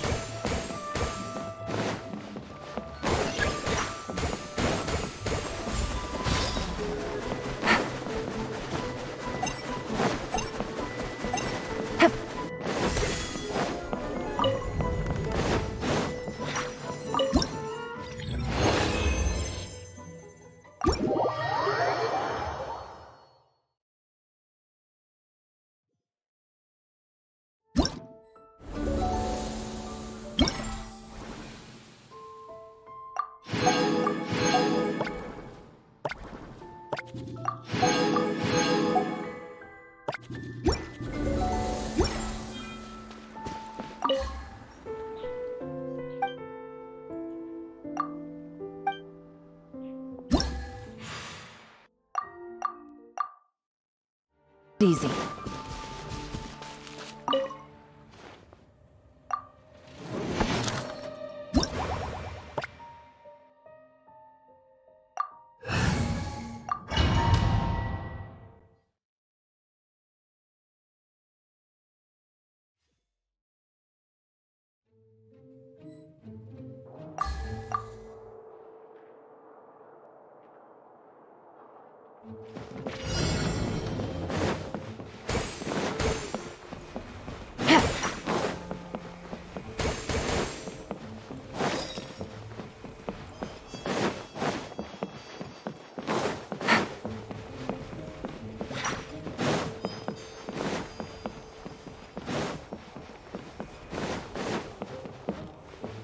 Take it easy.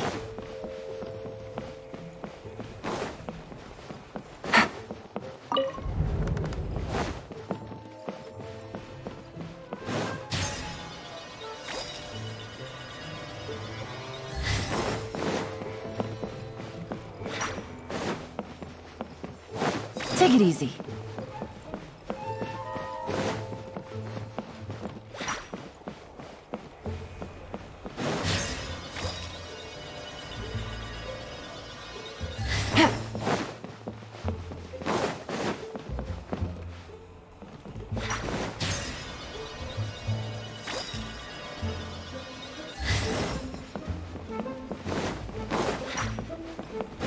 Take it easy.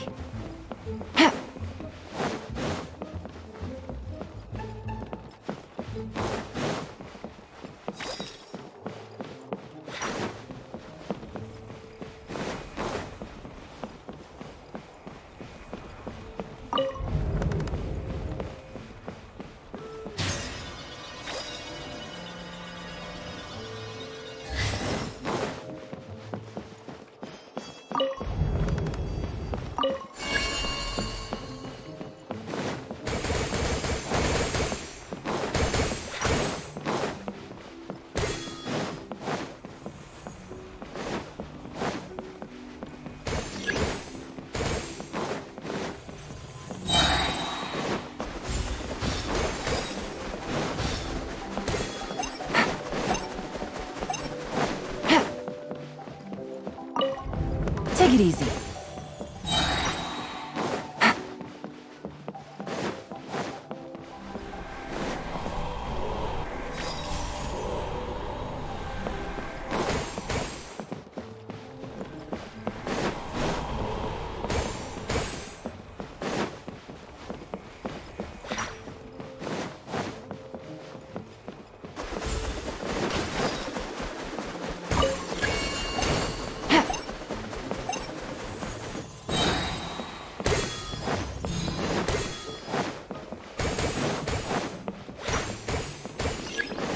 Take it easy.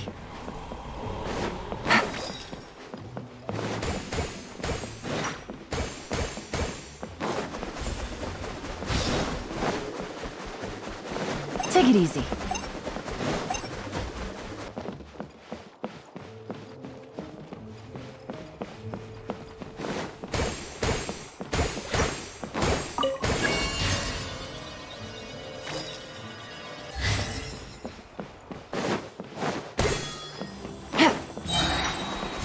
Take it easy.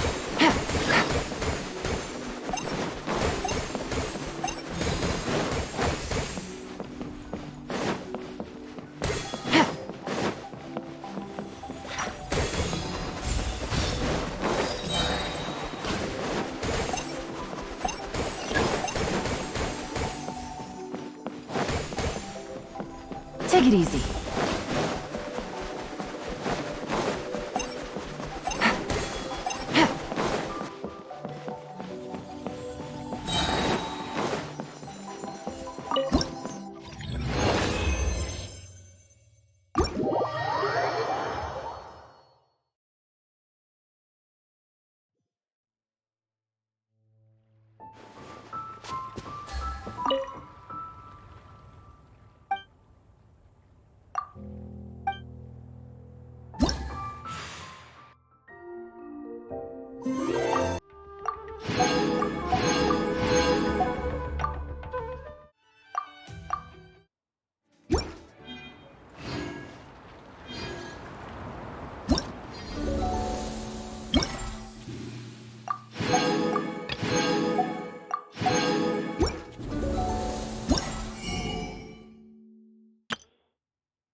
I got a new